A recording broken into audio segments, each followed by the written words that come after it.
Okay മക്കളെ, ഇതേ miss വീണ്ടും വന്നിരിക്കുകയാണ്. നമ്മുടെ 9th സ്റ്റാൻഡേർഡിലെ മറ്റൊരു വീഡിയോ ആയിട്ടാണ് മിസ് വന്നിരിക്കുന്നത്. വേറെ ഒരു ചാപ്റ്ററും അല്ല, 3rd ചാപ്റ്ററാണ്. ആ ചാപ്റ്ററിൻ്റെ പേരെന്താണ്? അത് തന്നെയാണ്, റെസ്പിറേഷൻ ആൻഡ് എക്സ്ക്രീഷൻ, ശ്വസനവും വിസർജനവും എന്ന് പറയുന്ന ചാപ്റ്ററിന് വേണ്ടിയിട്ടാണ് മിസ് ഇന്നിവിടെ വന്നിരിക്കുന്നത്. അപ്പം സമയം ഞാൻ ഒട്ടും കളയുന്നില്ല, ഡയറക്റ്റ് നമ്മുടെ ചാപ്റ്ററിലേക്ക് കടക്കുകയാണ്.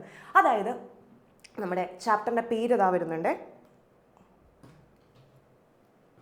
ഓക്കെ, റെസ്പിറേഷൻ ആൻഡ് എക്സ്ക്രീഷൻ, ശ്വസനവും വിസർജനവും. ഓക്കെ, അപ്പോൾ അതിനകത്ത് ഫസ്റ്റ് നമ്മൾ മനുഷ്യർ എന്ത് ചെയ്യുന്നുണ്ട്? അന്തരീക്ഷത്തിലുള്ള വായുവിനെ എടുക്കുന്നുണ്ട് ഇല്ലേ? നമ്മളിങ്ങനെ ശ്വസിക്കുന്നുണ്ട്. ഓക്കെ, ആ ശ്വസിക്കുന്നതിൻ്റെ ആ ഒരു പാത്വേ ആണ് നമ്മൾ ആദ്യം പഠിക്കുന്നത്. അപ്പോൾ അതിന് ആദ്യത്തെ പാർട്ട് എന്ന് പറയുന്നത് എന്താ? നോസ്ട്രിലാണ്. And opening through which air in and out of the body. നമ്മൾ അന്തരീക്ഷത്തിലുള്ള ആ ഒരു എയറിനെ എന്ത് ചെയ്യുന്നുണ്ട്? അകത്തേക്ക് കടക്കുന്ന ആ ഒരു ഭാഗമില്ല, അതായത് ഈ ഒരു ഭാഗം, ആ ഒരു ഭാഗത്തിനെയാണ് നോസ്ട്രിൽ എന്ന് പറയുന്നത്. 2 ഹോൾസ് കണ്ടില്ലേ? ആ ഒരു ഭാഗത്തിനെ നമ്മൾ വിളിക്കുന്ന പേരാണ് എന്താ? നോസ്ട്രിൽ. ശ്വസനവാതങ്ങൾ ശരീരത്തിനകത്തേക്കും പുറത്തേക്കും കടക്കുന്ന ഭാഗമാണ് നോസ്ട്രിൽ. അപ്പോൾ അതാണ് എന്ത്? ആദ്യത്തെ ഭാഗം എന്ന് പറയുന്നത്. അതായത് നമ്മുടെ ശ്വാസം എടുക്കുന്ന അല്ലെങ്കിൽ റെസ്പിറേറ്ററി സിസ്റ്റത്തിൻ്റെ അല്ലെങ്കിൽ നമ്മുടെ ഇൻസ്പിറേഷൻ, ആ ഒരു ഇതിൻ്റെ ആദ്യത്തെ ഭാഗമാണ് എന്ത്? നോസ്ട്രൽ എന്ന് പറയുന്നത്. രണ്ടാമത്തതാണ് നാസൽ ക്യാവിറ്റി. നാസൽ ക്യാവിറ്റി എന്ന് വെച്ചാൽ the cavity which connect the nostril with pharynx. അതായത് അതൊരു ക്യാവിറ്റിയാണ്. എന്തിനെയാണ് കണക്ട് ചെയ്യുന്നത്? നമ്മുടെ നോസ്ട്രലിനെയും അതുപോലെ തന്നെ നമ്മുടെ ഫാർനിക്സിനെയും കണക്ട് ചെയ്യുന്ന ഒരു ക്യാവിറ്റിയാണ്. അതിനെ മലയാളത്തിൽ പറയുന്നത് നാസാഗഹരം എന്നാണ്. നാസദ്വാരത്തെയും ഗ്രസനെയും ബന്ധിപ്പിക്കുന്ന അറയാണ് ഏത്? നാസാഗഹരം എന്ന് പറയുന്നത്. ഓക്കെ, അപ്പോൾ ആദ്യത്തെ 2 ഭാഗങ്ങൾ കിട്ടിയില്ല. ആദ്യം ഏതാണ്? നമ്മൾ എടുക്കുന്ന ശ്വാസം ആദ്യം വരുന്നത് നോസ്ട്രലിലാണ്. അതിനുശേഷം എന്താണ്? നാസൽ ക്യാവിറ്റിയിലേക്കാണ്. അടുത്തതാണ് ട്രക്കിയ അല്ലെങ്കിൽ ശ്വാസനാളം എന്ന് പറയുന്നത്. അതായത് നമ്മൾ എടുത്ത എയർ ഇനി ഈ ഒരു ഭാഗത്തേക്ക് കൂടി, ഇവിടെ ഒരു കുഴൽ പോലത്തെ ഒരു ഭാഗമുണ്ട്, അതാണ് ഈ കൊടുത്തിരിക്കുന്നത് കേട്ടോ. ആ കുഴൽ പോലത്തെ ഭാഗം, ഒരു ട്യൂബ് പോലത്തെ ഒരു ഭാഗത്തിലൂടെ കടന്നിട്ടാണ് ശ്വാസകോശത്തിലേക്ക് എത്തുന്നത്. ആ ഒരു ലോങ് ആയിട്ടുള്ള ആ ഒരു ഈ ഒരു പാർട്ടിനെ വിളിക്കുന്ന പേരാണ് ട്രക്കിയ. അതിന് വിൻഡ് പൈപ്പ് എന്നും സാധാരണയായിട്ട് പറയാറുണ്ട്. So it is a long tube strengthened by C shaped cartilages string and these string help to trachea to remain open. അതായത് ഇവിടെ ഒരു ഇതാണ്, ജസ്റ്റ് ഇമാജിൻ ചെയ്യുക, ഇതാണ് നമ്മുടെ ഈ ഒരു ട്രക്കിയ എന്ന് കരുതിക്കോ. ഇതിനകത്ത് എന്താണ്? ഇങ്ങനെ കാർട്ടിലേജസ് സംഭവം കാണാൻ പറ്റും. ഓക്കെ, കാർട്ടിലേജസ് കാണാൻ സാധിക്കും. എന്താണെന്ന് വെച്ചിട്ടുണ്ടെങ്കിൽ നമ്മുടെ ട്രക്കിയനെ എപ്പോഴും ഓപ്പൺ ചെയ്ത് വെക്കാനാണ് ഇത് ഹെൽപ്പ് ചെയ്യുന്നത്. കാരണം നമ്മൾ എപ്പോഴെങ്കിലും ഈ ശ്വാസം എടുക്കാതിരിക്കുന്നുണ്ട്, ഉറങ്ങുമ്പോഴും എടുക്കുന്നുണ്ട്, സംസാരിക്കുമ്പോൾ എടുക്കുന്നുണ്ട്, ഫുഡ് കഴിക്കുമ്പോഴൊക്കെ എടുക്കുന്നുണ്ട്. അതുകൊണ്ട് തന്നെ ഈ ട്രക്കിയ, ശ്വാസനാളം എന്താണ്? എപ്പോഴും ഓപ്പൺ ചെയ്തിരിക്കേണ്ടത് ആവശ്യകതയുണ്ട് അല്ലേ? അപ്പോൾ അതുകൊണ്ട് അതിനെ എപ്പോഴും ഓപ്പൺ ആക്കാനായിട്ട് സഹായിക്കുന്നത് എന്താണ്? ട്രക്കിയ എന്ന് പറയുന്നത്, അല്ലെങ്കിൽ തരുണാസ്ഥികളാണ് എന്ത് ചെയ്യുന്നത്? ഈ ട്രക്കിയയുടെ ചുറ്റും ഈ പറയുന്ന ആ റിങ് പോലെ തരുണാസ്ഥികൾ കാണാൻ പറ്റും, അല്ലെങ്കിൽ ഈ പറയുന്ന കാർട്ടിലേജസ് കാണാൻ പറ്റും. അതാണ് നമ്മുടെ ശ്വാസനാളത്തെ അല്ലെങ്കിൽ ട്രക്കിയനെ എന്ത് ചെയ്യുന്നത്? എപ്പോഴും ഓപ്പൺ ആക്കാനായിട്ട് സഹായിക്കുന്നത്. പിന്നെ ഒരു കാര്യം കേട്ടോ, സാധാരണ മുതിർന്ന ആൾക്കാർ പറയണ കേട്ടിട്ടില്ലേ? ഫുഡ് കഴിക്കുന്ന സമയത്ത് നമ്മൾ ഒരിക്കലും എന്ത് ചെയ്യാൻ പാടില്ല? സംസാരിക്കാൻ പാടില്ല. കാര്യം എന്താണ്? ഫുഡ് കഴിക്കുന്ന സമയത്ത് നമ്മുടെ ഈ പറയുന്ന ട്രക്കിയ, ഈ ശ്വാസനാളം ഓപ്പൺ ചെയ്തുകൊണ്ടിരിക്കുന്നതാണ്. അപ്പോൾ നിങ്ങൾ സംസാരിക്കുന്നതിൻ്റെ ഇടയ്ക്ക് ശ്വാസം പോകുന്നതിൻ്റെ, ഈ ഭക്ഷണം ഈ ഈസോഫാഗസ് അല്ലെങ്കിൽ അന്നനാളത്തിലേക്ക് ഇറങ്ങുന്നതിന് പകരം ഇതിനകത്തേക്ക് തെറിച്ച് വീഴാനുള്ള ചാൻസ് കൂടുതലാണ്. അതുകൊണ്ട് ഭക്ഷണം കഴിക്കുന്ന സമയത്ത് ഒരിക്കലും സംസാരിക്കുകയോ അല്ലെങ്കിൽ ചിരിക്കുകയോ, അല്ലെങ്കിൽ വെള്ളം കുടിക്കുന്ന സമയത്തായാലും ചിരിക്കുകയോ ചെയ്യാൻ പാടില്ല. അങ്ങനെ ചെയ്താൽ ഈ പറയുന്ന വെള്ളമായാലും ഭക്ഷണമായാലും ട്രക്കിയയിലേക്ക് അല്ലെങ്കിൽ ശ്വാസനാളത്തിലേക്കാണ് വീഴുന്നത്. അതുകൊണ്ടാണ് നമ്മൾ ശരസേ കയറുന്നതൊക്കെ പറഞ്ഞു കേട്ടിട്ടില്ലേ? നമ്മൾ കുടിക്കുന്നതിൻ്റെ സമയത്ത് ചിരിക്കുകയാണെങ്കിൽ ശരസേ കയറിയിട്ട് മൂക്കി കൂടിയൊക്കെ വെള്ളം വരും. കാര്യം എന്താണ്? ഈ പറയുന്ന ശ്വാസനാളത്തിലേക്കാണ് ആ വെള്ളം ഇറങ്ങിപ്പോയത്. ശ്വാസനാളം ആണെങ്കിൽ എന്താ? എപ്പോഴും ഓപ്പൺ ചെയ്തിരിക്കുന്ന ഒരു സംഭവമാണ്. ഓക്കെ, അപ്പോൾ അതുകൊണ്ട് ഫുഡ് കഴിക്കുന്ന സമയത്തും വെള്ളം കുടിക്കുന്ന സമയത്തൊന്നും നിങ്ങൾ അനാവശ്യമായിട്ട് ചിരിക്കുകയോ സംസാരിക്കുകയോ ചെയ്യാതിരിക്കുക. അപ്പോൾ നമ്മൾ പറഞ്ഞത് ട്രക്കിയനെ കുറിച്ചിട്ടാണ്. ഇനി ട്രക്കിയയിൽ നിന്നിട്ടും അടുത്ത് എയർ എങ്ങാടാ പാസ് ചെയ്യുന്നത്? ട്രക്കിയയുടെ പിക്ചേഴ്സ് ആണ് കൊടുത്തിരിക്കുന്നത്, കണ്ടോ? ട്രക്കിയയുടെ പിക്ചേഴ്സാണ്. ഇനി ട്രക്കിയയിൽ നിന്ന് ഇറങ്ങി വരുന്ന ബ്രോഞ്ചസ് അല്ലെങ്കിൽ ശ്വസനിയിലേക്കാണ്. അതായത് ഇതാണ് ട്രക്കിയ. നമ്മൾ പറഞ്ഞു തന്ന ലോങ് ട്യൂബാണ്. ഇവിടെ എന്തുണ്ട്? ശ്വാസകോശമുണ്ട്, ലങ്സ് ഉണ്ട്. ഈ ലങ്സിലേക്ക് ഇറങ്ങാനായിട്ട് ഈ ട്രക്കിയ 2ആയിട്ട് ബ്രാഞ്ച് ചെയ്യുന്നുണ്ട്. ആ ബ്രാഞ്ചിനെ വിളിക്കുന്ന പേരാണ് എന്താ? ബ്രോഞ്ചസ് അല്ലെങ്കിൽ ശ്വസനി എന്ന് പറയുന്നത്. Bronchus of trachea which enter the lungs supported by the cartilages bronchial ring. അതായത് ഇത് ഇവിടെ കൊടുത്തിട്ടുണ്ട്. ഇരു ശ്വാസകോശങ്ങളിലേക്കും പോകുന്ന ശ്വസനനാളത്തിൻ്റെ ശാഖകളെയാണ് എന്ത് പറയുന്നത്? ശ്വസനി അല്ലെങ്കിൽ ബ്രോഞ്ചസ് എന്ന് പറയുന്നത്. ഓക്കെ, ട്രക്കിയയുടെ ബ്രാഞ്ചസിനെ വിളിക്കുന്ന പേര്, ആ ട്രക്കിയ 2ആയിട്ട് ശ്വാസകോശത്തിലേക്ക് എൻ്റർ ചെയ്യുമ്പോൾ 2 ശാഖകളാകുന്നുണ്ട്. അതിനെ വിളിക്കുന്ന പേരാണ് എന്താ? ബ്രോഞ്ചസ് അല്ലെങ്കിൽ ശ്വസനി എന്ന് പറയുന്നത്. ഇനി അടുത്തത് ബ്രോങ്കിയോൾ. ബ്രോങ്കിയോൾ എന്ന് വെച്ചിട്ടുണ്ടെങ്കിൽ നമ്മുടെ ബ്രോഞ്ചസിൻ്റെ ബ്രാഞ്ചസിനെയാണ് ബ്രോങ്കിയോൾ എന്ന് പറയുന്നത്. മിസ് ഒന്ന് വരച്ച് കാണിച്ചാലും ഇതെന്താണ്? ട്രക്കിയാണ്. ട്രക്കി എന്ത് ചെയ്യുന്നുണ്ട്? നമ്മുടെ ശ്വാസകോശത്തിലേക്ക് വരുമ്പോൾ 2 ബ്രാഞ്ച് ആവുന്നുണ്ട്. ജസ്റ്റ് ഒന്ന് ഇമാജിൻ ചെയ്യണം കേട്ടോ. ആ 2 അപ്പുറം ഇപ്പുറം ഇരിക്കുന്നത് ലങ്സ് ആണ്, ശ്വാസകോശം ഒന്ന് ജസ്റ്റ് ഇമാജിൻ ചെയ്യുക. ഈ ഇറങ്ങിയിരിക്കുന്ന ഈ പറയുന്ന ബ്രോഞ്ചസ് ഇല്ലേ, ആ ബ്രോഞ്ചസ് എന്ത് ചെയ്യും, ഇവിടെ എത്തുമ്പോൾ നിറയെ എന്താണ് ബ്രാഞ്ചസ് ആയിട്ട് മാറുന്നുണ്ട്. ഈ ഒരു ബ്രാഞ്ചസിനെയാണ് എന്ത് പറയുന്നത്, ബ്രോഞ്ചിയോൾ എന്ന് പറയുന്നത്. ശ്വസനീയയുടെ ശാഖ അല്ലെങ്കിൽ ആൽവിയോളസിലേക്ക് തുറക്കുന്നു. അതായത് ആൽവിയോളസ് എന്ന് പറയുന്ന ഒരു അറ ഇതിൻ്റെ തുമ്പത്ത് കണ്ടിട്ടുണ്ട്, ഇതുപോലത്തെ ഈ ഒരു ബ്രോഞ്ചിയോളിൻ്റെ തുമ്പത്ത് ഒരു സാക്ക് ഉണ്ട്, ഒരു സഞ്ചിയുണ്ട്, വായു അറ. അതിനെയാണ് കേട്ടോ ആൽവിയോള എന്ന് പറയുന്നത്. ഓക്കെ, അപ്പം മിസ് ഒരു പ്രാവശ്യം കൂടി പറയാം. ബ്രോഞ്ചിയോൾ എന്ന് പറയുന്നത് എന്താ, ബ്രോഞ്ചസിൻ്റെ ബ്രാഞ്ചസ് ആണ്, അല്ലെങ്കിൽ ശ്വസനിയുടെ ബ്രാഞ്ചസിനെയാണ് ശ്വസനിക എന്ന് പറയുന്നത്. ഓക്കെ, അപ്പോൾ ആൽവിയോളസിലേക്ക് തുറക്കുന്നത്, ഓപ്പൺ ചെയ്യുന്നത് ഏതാണ്, ഈ പറയുന്ന ഭാഗമാണ്. ഇനി ദേ നമ്മുടെ ലങ്സ് ഇതാണ്. ഓക്കെ, ഈ ലങ്സിനെ കവർ ചെയ്തിട്ടൊരു സംഭവം ഉണ്ട് കേട്ടോ, കവർ ചെയ്തിട്ടൊരു സംഭവമുണ്ട്. അതിനെ നമ്മൾ വിളിക്കുന്ന പേരാണ് പ്ലൂറ എന്ന് പറയും കേട്ടോ. ലങ്സിനെ കവർ ചെയ്യുന്ന, പൊതിഞ്ഞു വെച്ചിരിക്കുന്ന അതിനെ വിളിക്കുന്ന പേര് പ്ലൂറ എന്നാണ്. ഇതാണ് കേട്ടോ നമ്മുടെ ലങ്സ്, ഇതാണ് കാർട്ടിലേജസ്. ഓക്കെ, ഈ കാർട്ടിലേജസ് രണ്ടായിട്ട് സ്പ്ലിറ്റ് ചെയ്യുന്നുണ്ട്, അതിനെ പറയുന്നത് എന്താണ്, ബ്രോഞ്ചസ് എന്നാണ്. അതിനുശേഷം ഇതിൻ്റെ ബ്രാഞ്ചസിനെ നമ്മൾ എന്ത് പറയുന്നു, ബ്രോങ്കിയോൾ എന്ന് പറയുന്നു. ഈ ബ്രോങ്കിയോളിൻ്റെ ടിപ്പിലായിട്ട് എന്ത് എയർ സാക്സ് കാണാൻ സാധിക്കും, അതിനെ നമ്മൾ എന്ത് വിളിക്കും, ആൽവിയോളി എന്ന് വിളിക്കും, അല്ലെങ്കിൽ ആൽവിയോളസ് എന്ന് പറയും. ഓക്കെ, ഇനി ഇതേ ശ്രദ്ധിക്കാം, നമ്മുടെ ഈ ഒരു തൊറാസിക് ക്യാവിറ്റിനെയും, ഓക്കെ 1 മിനിറ്റ് കേട്ടോ, റബ്ബർ വന്നുപോയി. ഓക്കെ, ഈ ഒരു തൊറാസിക് ക്യാവിറ്റിനെയും അതുപോലെ തന്നെ അബ്ഡോമൻ ക്യാവിറ്റിനെയും സെപ്പറേറ്റ് ചെയ്യുന്ന ഭാഗമാണ് ഡയഫ്രം എന്ന് പറയുന്നത്. ഓക്കെ, നമ്മുടെ ഈ തൊറാസിക് ക്യാവിറ്റി, ഈ ഒരു തൊറാസിക് ക്യാവിറ്റിനെയും അതുപോലെ അബ്ഡോമൻ ക്യാവിറ്റിനെയും സെപ്പറേറ്റ് ചെയ്യുന്ന ഒരു ഭാഗമാണ് ഈ ഒരു ബ്ലൂ കളർ കൊടുത്തേക്കുന്നുണ്ട്, ആ ഒരു ഭാഗത്തിൻ്റെ പേരാണ് ഡയഫ്രം എന്ന് പറയുന്നത്. ഓക്കെ, ഇനി ആൽവിയോളസ് നമ്മുടെ മെയിൻ ആയിട്ടുള്ള പാർട്ടാണ് കേട്ടോ. ഇവിടെയാണ് നമ്മൾ വലിച്ചെടുത്ത ഓക്സിജനെ രക്തത്തിലേക്ക് കൊടുക്കുന്ന മെയിൻ ഗേഷ്യസ് എക്സ്ചേഞ്ച് നടക്കുന്ന സ്ഥലം എന്ന് പറയുന്നത്. Okay, these are the delicate air sac which are elastic in nature and are seen in the tip of the bronchiole. അതായത് ഇതെന്താണ്, ഒരു സഞ്ചി പോലത്തെ ഇലാസ്റ്റിക് ആയിട്ടുള്ള ഒരു സഞ്ചിയാണ്, അല്ലെങ്കിൽ ഒരു സാക്കാണ്. ഇത് എവിടെയാണ് കാണപ്പെടുന്നത്, ബ്രോഞ്ചിയോളിൻ്റെ ടിപ്പിലായിട്ടാണ്. ഞാൻ പറഞ്ഞിരുന്നു ശ്വസനികയുടെ ടിപ്പിൽ ഒരു വായു അറയുണ്ട്, അതിനെയാണ് ആൽവിയോളസ് അല്ലെങ്കിൽ ആൽവിയോളസ് എന്ന് പറയുന്നത്. ഓക്കെ, അപ്പോൾ മിസ് ഒരു പ്രാവശ്യം കൂടി പറയാം, ആൽവിയോളസ് എന്ന് പറഞ്ഞാൽ എന്താണ്, നമ്മുടെ ബ്രോഞ്ചിയോളിൻ്റെ ടിപ്പിൽ കാണപ്പെടുന്ന സാക്ക്, ഇലാസ്റ്റിക് നേച്ചറുള്ള സാക്കിനെ വിളിക്കുന്ന പേരാണ് ആൽവിയോളസ്. ശ്വസനയുടെ അഗ്രഭാഗത്ത് കാണപ്പെടുന്ന ഇലാസ്തികയുള്ള അതിലോല സ്ഥലങ്ങളെ വിളിക്കുന്ന പേരാണ് ആൽവിയോളസ് എന്ന് പറയുന്നത്. ഇവിടെ എന്ത് കാണപ്പെടുന്നുണ്ട്, ഇതിൻ്റെ ഉപരിതലത്തിലായിട്ട് രക്തലോമികൾ അല്ലെങ്കിൽ ബ്ലഡ് കാപ്പിലറീസ് കാണാൻ സാധിക്കുന്നുണ്ട്. അതാണ് അടുത്ത point. A network of numerous blood capillaries are found on their surface. അതായത് ആൽവിയോളസിൻ്റെ സർഫേസിലായിട്ട് എന്ത് കാണപ്പെടുന്നുണ്ട്, അത് തന്നെ ബ്ലഡ് കാപ്പിലറീസ് അല്ലെങ്കിൽ രക്തലോമികൾ കാണാൻ സാധിക്കുന്നുണ്ട്. ഇനി there are approximately 7 cores alveoli in the both the lungs together. അതായത് നമുക്ക് രണ്ട് ശ്വാസകോശമുള്ളത്, ഈ രണ്ട് ശ്വാസകോശത്തിലായിട്ട് 70 കോടിയോളം ആൽവിയോളി കാണാൻ പറ്റും. കാരണം ഇതാണ് ആൽവിയോളിയുടെ സ്ട്രക്ചറായിട്ട് വരുന്നത്. അതായത് ഇങ്ങനെ ഒരു സാക്ക് പോലെ, ഒരു വായു അറ പോലെയാണ് ഇരിക്കുന്നത്. രണ്ട് ലങ്സിലായിട്ട് 70 കോടിയോളം ആൽവിയോളിസിനെ കാണാൻ പറ്റും. ഇതിൻ്റെ സർഫേസ് ഏരിയ എന്ന് പറയുന്നത് 70 മീറ്റർ സ്ക്വയർ ആണ്. ഇതിൻ്റെ പ്രതല വിസ്തീർണം എന്ന് പറയുന്നത് 70 മീറ്റർ സ്ക്വയർ ആണ്. ഓക്കെ, അപ്പോൾ ഇത്രയും കാര്യങ്ങളാണ് ആൽവിയോളിയെ കുറിച്ച് പറയാനുള്ളത്. ഒരു പ്രാവശ്യം കൂടി മിസ് പറയാം.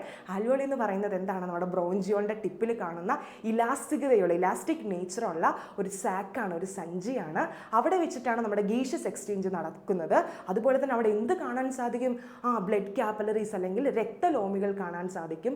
രണ്ട് ലങ്സിലായിട്ട് അല്ലെങ്കിൽ രണ്ട് ശ്വാസകോശത്തിനായിട്ട് 70 കോടിയോളം ആൽവിയോളസ് കാണാൻ സാധിക്കുന്നുണ്ട്. ഇതിൻ്റെ പ്രതല വിസ്തീർണം അല്ലെങ്കിൽ സർഫേസ് ഏരിയ എന്ന് പറയുന്നത് എന്താണ്, 70 മീറ്റർ സ്ക്വയർ ആണ്. ഇത്രയും കാര്യങ്ങളാണ് ആൽവിയോളസിനെ കുറിച്ചുള്ളത്. പിന്നെ ഈ ആൽവിയോളസിൻ്റെ വിസ്തീർണം, ആ ഒരു സർഫേസ് ഏരിയ ഉള്ളത് കൊണ്ടാണ് നമ്മുടെ ഗേഷ്യസ് എക്സ്ചേഞ്ച് കാര്യക്ഷമമായിട്ട് നടക്കുന്നത്.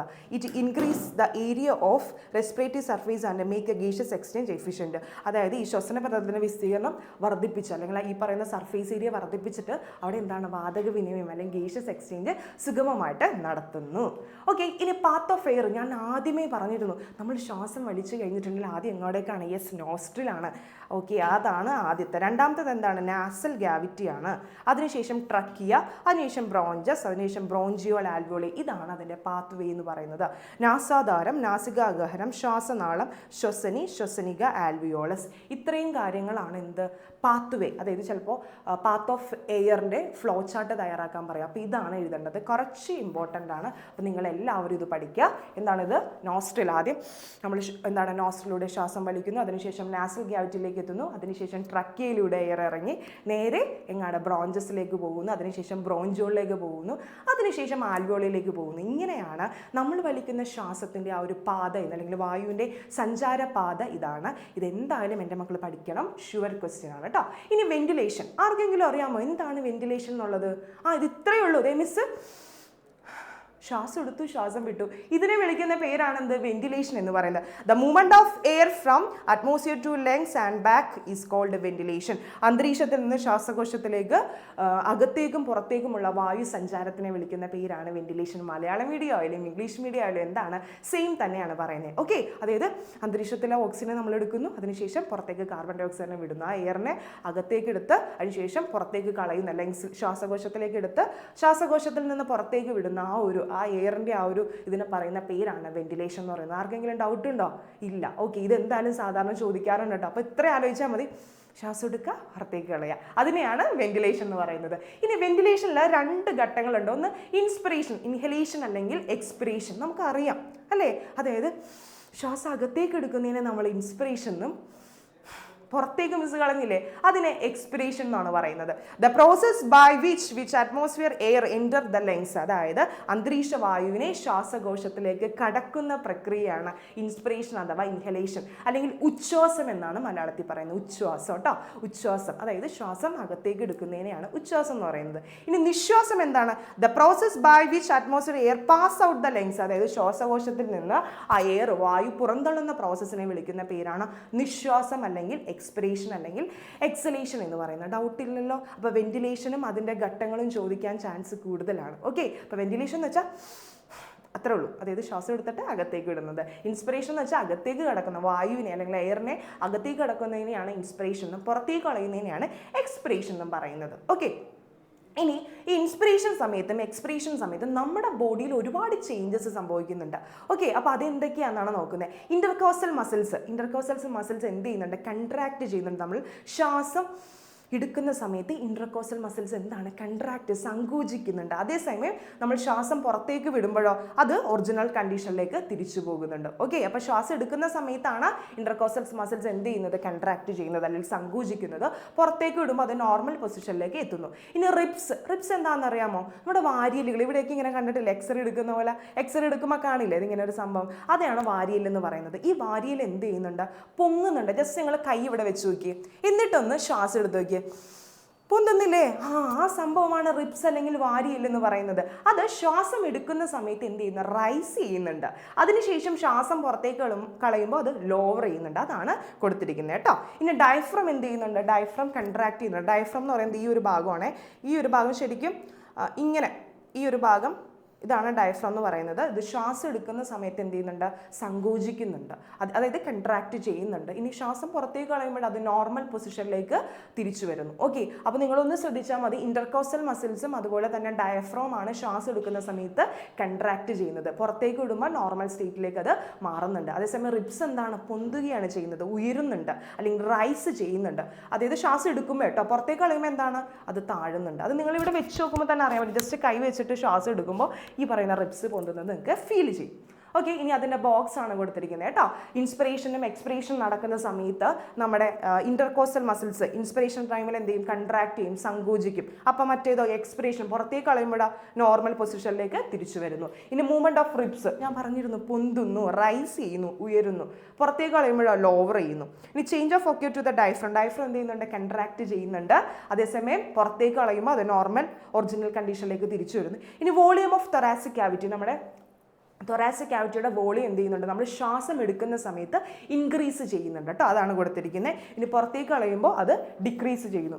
ഓക്കെ, പുറത്തേക്ക് കളയുമ്പോൾ ഡിക്രീസ് ചെയ്യുന്നു. ഇനി പ്രഷർ ഓഫ് ദ ലങ്സ്, ശ്വാസം അകത്തേക്ക് കടക്കുമ്പോൾ ഈ ലങ്സിൻ്റെ പ്രഷർ എന്ന് പറയുന്നത് ഡിക്രീസ് ചെയ്യും, കുറയുകയാണ് ചെയ്യുന്നത്. അതേസമയം അത് പുറത്തേക്ക് കളയുമ്പോൾ കൂടുന്നു. ഇനി മൂവ്മെൻറ്റ് ഓഫ് എയർ എങ്ങോട്ടേക്കാണ് വരുന്നത്? ശ്വാസം എടുക്കുമ്പോൾ ഇൻ ടു ദ ലങ്സിലേക്കാണ് എടുക്കുന്നത്. അതേസമയം ശ്വാസം പുറത്തേക്ക് കളയുമ്പോൾ out to the lungs. Okay, അപ്പം മൂവ്മെൻറ്റ് ഓഫ് എയർ അങ്ങനെയാണ് വരുന്നത്. അപ്പം ഇത്രയും കാര്യങ്ങൾ ജസ്റ്റ് മനസ്സിലാക്കി വെക്കുക. ഓക്കെ, അല്ലാതെ കാണാപ്പാടൊന്നും ആരും പഠിക്കുകയൊന്നും വേണ്ട, മനസ്സിലാക്കാവുന്ന കാര്യങ്ങളേ ഉള്ളൂ. ഓക്കെ, കൺട്രാക്ട് ചെയ്യുന്നത് എന്തൊക്കെയാണ്? ഇൻ്റർകോസ്റ്റൽ മസിൽസും അതുപോലെ ഡയഫ്രം ആണ് കൺട്രാക്ട് ചെയ്യുന്നത്. എന്ത്? ശ്വാസം എടുക്കുന്ന സമയത്ത്. അപ്പോൾ പുറത്തേക്ക് കളയുമ്പോൾ അതെന്തായിരിക്കും? നോർമലി ആ ഒരു ഒറിജിനൽ സ്റ്റേറ്റിലേക്ക് പോകുന്നു. പിന്നെ റിബ്സ് എന്ത് ചെയ്യുന്നുണ്ട്? റൈസ് ചെയ്യുന്നുണ്ട് എടുക്കുന്ന സമയത്ത്. അതുപോലെ തൊറാസിക് ക്യാവിറ്റിയുടെ വോളിയം എന്ത് ചെയ്യുന്നുണ്ട്? ശ്വാസം എടുക്കുമ്പോൾ ഇൻക്രീസ് ചെയ്യുന്നുണ്ട്. പിന്നെ മൂവ്മെൻറ്റ് എങ്ങനെയാണ്? എയറിൻ്റെ എയറിൻ്റെ ശ്വാസകോശത്തിൻ്റെ അകത്തേക്കാണ് നമ്മൾ എയർ എടുക്കുന്ന സമയത്ത്, കളയുമ്പോൾ പുറത്തേക്കാണ്. അപ്പോൾ അത് ജസ്റ്റ് മനസ്സിലാക്കി വെക്കുക കേട്ടോ.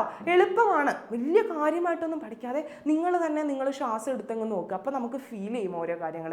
അതുപോലെ മനസ്സിലാക്കി പഠിക്കുക, ആരും കാണാപ്പാഠം പഠിക്കേണ്ട കേട്ടോ. അപ്പോൾ മലയാളം മീഡിയം ശ്രദ്ധിക്കുക. ഉച്ഛ്വാസ സമയത്ത് ഇന്റർകോസ്റ്റൽ പേശികൾ സങ്കോചിക്കുന്നു, അതേസമയം നിശ്വാസ സമയത്ത് പൂർവ്വസ്ഥിതി പ്രാപിക്കുന്നു. ഇനി വാരിയലുകൾ എന്താണ്? ഉച്ഛ്വാസ സമയത്ത് ഉയരുന്നു, അതേസമയം നിശ്വാസ സമയത്ത് താഴുന്നു. ഇനി ഡയഫ്രം ആണെങ്കിലോ സങ്കോചിക്കുന്നു, അതായത് ഉച്ഛ്വാസ സമയത്ത് സങ്കോചിക്കുന്നുണ്ട്, പുറത്തേക്ക് കളയുമ്പോൾ പൂർവ്വസ്ഥിതി പ്രാപിക്കുന്നു. ഓക്കെ, ഇനി മലയാളം മീഡിയം ബോക്സ് നോക്കാം. ഇന്റർകോസ്റ്റൽ പേശികളുടെ പ്രവർത്തനം ഉച്ഛ്വാസ സമയത്ത് സങ്കോചിക്കുന്നു, നമ്മൾ ഓൾറെഡി പറഞ്ഞതാണ്. നിശ്വാസ സമയത്ത് പൂർവ്വസ്ഥിതി പ്രാപിക്കുന്നുണ്ട്. വാരിയലുകൾ എന്ത് ചെയ്യുന്നുണ്ട്? ഉയരുന്നുണ്ട്. എയർ പുറത്തേക്ക് വിടുമ്പോൾ, അതായത് വായു പുറത്തേക്ക് വിടുമ്പോൾ താഴുന്നുണ്ട്. ഇനി ഡയഫ്രം എന്ത് ചെയ്യുന്നുണ്ട്? എയർ അകത്തേക്ക് എടുക്കുമ്പോൾ സങ്കോചിക്കുന്നുണ്ട്, പുറത്തേക്ക് കളയുമ്പോൾ പൂർവ്വസ്ഥിതി പ്രാപിക്കുന്നുണ്ട്. ഇനി ഔരാശയത്തിൻ്റെ വ്യാപ്തം അതെന്താണ്? കൂടുന്നുണ്ട്. അസമയം ശ്വാസം പുറത്തേക്ക് കളയുമ്പോൾ അത് കുറയുന്നുണ്ട്. ഇനി ശ്വാസകോശത്തിൻ്റെ വായുമർദ്ദം നമ്മൾ എടുക്കുന്ന സമയത്ത്, ശ്വാസം എടുക്കുന്ന ഉച്ഛ്വാസ സമയത്ത് കുറയുന്നു, ഇനി നിശ്വാസ സമയത്ത് കൂടുന്നു. ഇനി വായുവിൻ്റെ സഞ്ചാരം ഉച്ഛ്വാസത്തിൽ അകത്തേക്കാണ്, നിശ്വാസത്തിലാണെങ്കിലോ നമ്മുടെ ശ്വാസകോശത്തിന് പുറത്തേക്കാണ്. ഇത്രയും കാര്യങ്ങളാണ് എന്ത്? ഇൻഹലേഷൻ അല്ലെങ്കിൽ എക്സലേഷൻ അല്ലെങ്കിൽ ഇൻസ്പിറേഷൻ അല്ലെങ്കിൽ എക്സ്പിറേഷൻ എന്ന് പറയുന്ന പ്രോസസ്സിൽ വരുന്നത്. ഇനി നെക്സ്റ്റ് നമ്മൾ ഡിസ്കസ് ചെയ്യുന്നത് ആൽവിയോളർ എക്സ്ചേഞ്ച് ഓഫ് ഗ്യാസസ് ആണ്. വെരി വെരി ഇമ്പോർട്ടൻ്റ് കേട്ടോ, ഭയങ്കര ഇമ്പോർട്ടൻ്റ് ആണ്. ഇതെന്താ സംഭവം എന്ന് വെച്ചാൽ the exchange of oxygen from the air which has entered the alveolus into the blood and exchange of carbon dioxide into the alveolus from the blood, this is called alveolar exchange. അതായത് മിസ് ഇവിടെ ഒരു ഇതാണ് ആൽവിയോള എന്ന് വിചാരിച്ചോ. ഈ ആൽവിയോളയുടെ ചുറ്റുമായിട്ട് എന്തുണ്ട്? Blood capillaries ഉണ്ട്. ബ്ലഡ് കാപ്പിലറീസ് ഉണ്ട്. അപ്പോൾ നമ്മൾ വലിച്ച ഓക്സിജൻ ഈ പറയുന്ന ആൽവിയോളയിൽ വന്നിരിക്കുകയാണ്. ഓക്സിജൻ, നിറയെ ഓക്സിജൻ ഉണ്ട്. ഇവിടെ ഈ ബ്ലഡ് കാപ്പിലറീസിൽ എന്തുണ്ട്? കാർബൺ ഡൈ ഓക്സൈഡ് ഉണ്ട്. അപ്പോൾ എന്ത് ചെയ്യും? ഈ ആൽവിയോള എന്ത് ചെയ്യുന്നു? ഈ കാർബൺ ഡൈ ഓക്സൈഡിനെ ആൽവിയോള ഓക്സിജനെ ഈ പറയുന്ന ബ്ലഡ് കാപ്പിലറീസിൽ കൊടുക്കുന്നു. ബ്ലഡ് കാപ്പിലറീസിൽ നിന്ന് കാർബൺ ഡൈ ഓക്സൈഡിനെ ആൽവിയോളയെ സ്വീകരിക്കുന്നു. അവിടെ എന്താണ്? ഒരു വാതക വിനിമയമാണ് നടക്കുന്നത്, അല്ലെങ്കിൽ എന്താണ്? ഒരു ഗീഷ്യസ് എക്സ്ചേഞ്ച് ആണ് നടക്കുന്നത്. അതിനെ നമ്മൾ വിളിക്കുന്ന പേരാണ് ആൽവിയോളർ എക്സ്ചേഞ്ച് ഓഫ് ഗ്യാസസ് എന്ന് പറയുന്നത് കേട്ടോ. അപ്പോൾ മിസ് ഒരു പ്രാവശ്യം കൂടി പറയാം. നമ്മുടെ ആൽവിയോളയിൽ നമ്മൾ വലിച്ച ഓക്സിജൻ തിങ്ങി നിൽക്കുകയാണ്. അപ്പോൾ അതിൻ്റെ ചുറ്റും എന്തുണ്ട്? ബ്ലഡ് കാപ്പിലറീസ് അല്ലെങ്കിൽ രക്തലോമികളുണ്ട്. അപ്പോൾ എന്ത് ചെയ്യുന്നു? ഈ തിങ്ങി നിൽക്കുന്ന ഓക്സിജനെ രക്തലോമികയിലേക്ക് അല്ലെങ്കിൽ ബ്ലഡ് കാപ്പിലറീസിലേക്ക് കൊടുക്കുന്നു.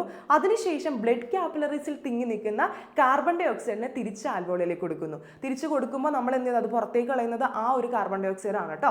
അപ്പോൾ ആ ഒരു ഗീഷ്യസ് എക്സ്ചേഞ്ചിനെ പറയുന്ന പേരാണ് ആൽവിയോളർ വാതക വിനിമയം അല്ലെങ്കിൽ ആൽവിയോളർ ഗീഷ്യസ് എക്സ്ചേഞ്ച് എന്ന് പറയുന്നത്.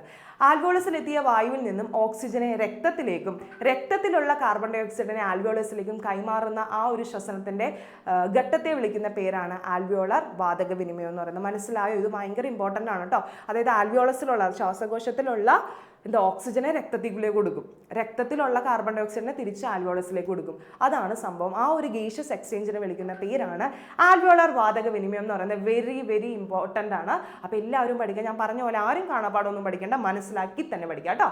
ഓക്കെ, ഇനി ഇതേ അതിൻ്റെ ഒരു പിക്ചർ കൊടുത്തിരിക്കുകയാണ്. മിസ് പറഞ്ഞിരുന്നു എന്താണത്? ഈ പറയുന്ന സ്ഥലമാണ് ആൽവിയോള എന്ന് പറയുന്നത്. ഈ ആൽവിയോളയിൽ എന്തുണ്ട്? നമ്മൾ വലിച്ച ഓക്സിജൻ തിങ്ങി നിൽക്കുകയാണ്. അപ്പോൾ എന്ത് ചെയ്യുന്നു? ആ ഓക്സിജൻ എങ്ങാടെ കൊടുക്കുന്നു? നമ്മുടെ ഈ ബ്ലഡ് കാപ്പിലറീസിലേക്ക് കൊടുക്കുന്നു. ഓക്കെ, ഡിഫ്യൂഷൻ വഴിയിട്ടാണ് മാറുന്നത്. ഡിഫ്യൂഷൻ എന്താണെന്നുള്ളത് നമ്മൾ ഫസ്റ്റ് ചാപ്റ്ററിൽ പഠിച്ചതാണ് അല്ലേ? കോൺസെൻട്രേഷൻ കൂടിയ ഭാഗത്ത് നിന്ന് കോൺസെൻട്രേഷൻ കുറഞ്ഞ ഭാഗത്തേക്ക് മോളിക്യൂൾസിൻ്റെ മൂവ്മെൻറ്റ്സിനെ പറയുന്ന പേരാണ് ഡിഫ്യൂഷൻ എന്ന് പറയുന്നത്. അല്ലെ, ഗാഢത കൂടിയ ഭാഗത്ത് നിന്ന് ഗാഢത കുറഞ്ഞ ഭാഗത്തേക്ക് തന്മാത്രകളുടെ ആ ഒരു മൂവ്മെൻറ്റ്, ആ ഒരു ചലനത്തെ വിളിക്കുന്നതാണ് ഡിഫ്യൂഷൻ എന്ന് പറയുന്നത്. അപ്പോൾ ഇവിടെ നിറയെ നമ്മൾ വലിച്ചെടുത്ത ഓക്സിജൻ ആണുള്ളത്.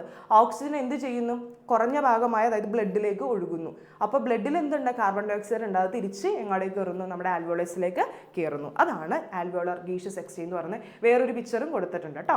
ഇത് കണ്ടോ? ഇതാണ് ആൽവിയോള എന്ന് പറയുന്നത്. ഈ ആൽവിയോളയിൽ എന്തുണ്ടായിരുന്നു? ഓക്സിജൻ ഉണ്ടായിരുന്നു. ആ ഓക്സിജനെ എങ്ങോട്ടേക്ക് കൊടുക്കുന്നു? ബ്ലഡിലേക്ക് കൊടുക്കുന്നു. ബ്ലഡിൽ എന്തുണ്ട്? കാർബൺ ഡൈ ഓക്സൈഡ് ഉണ്ട്.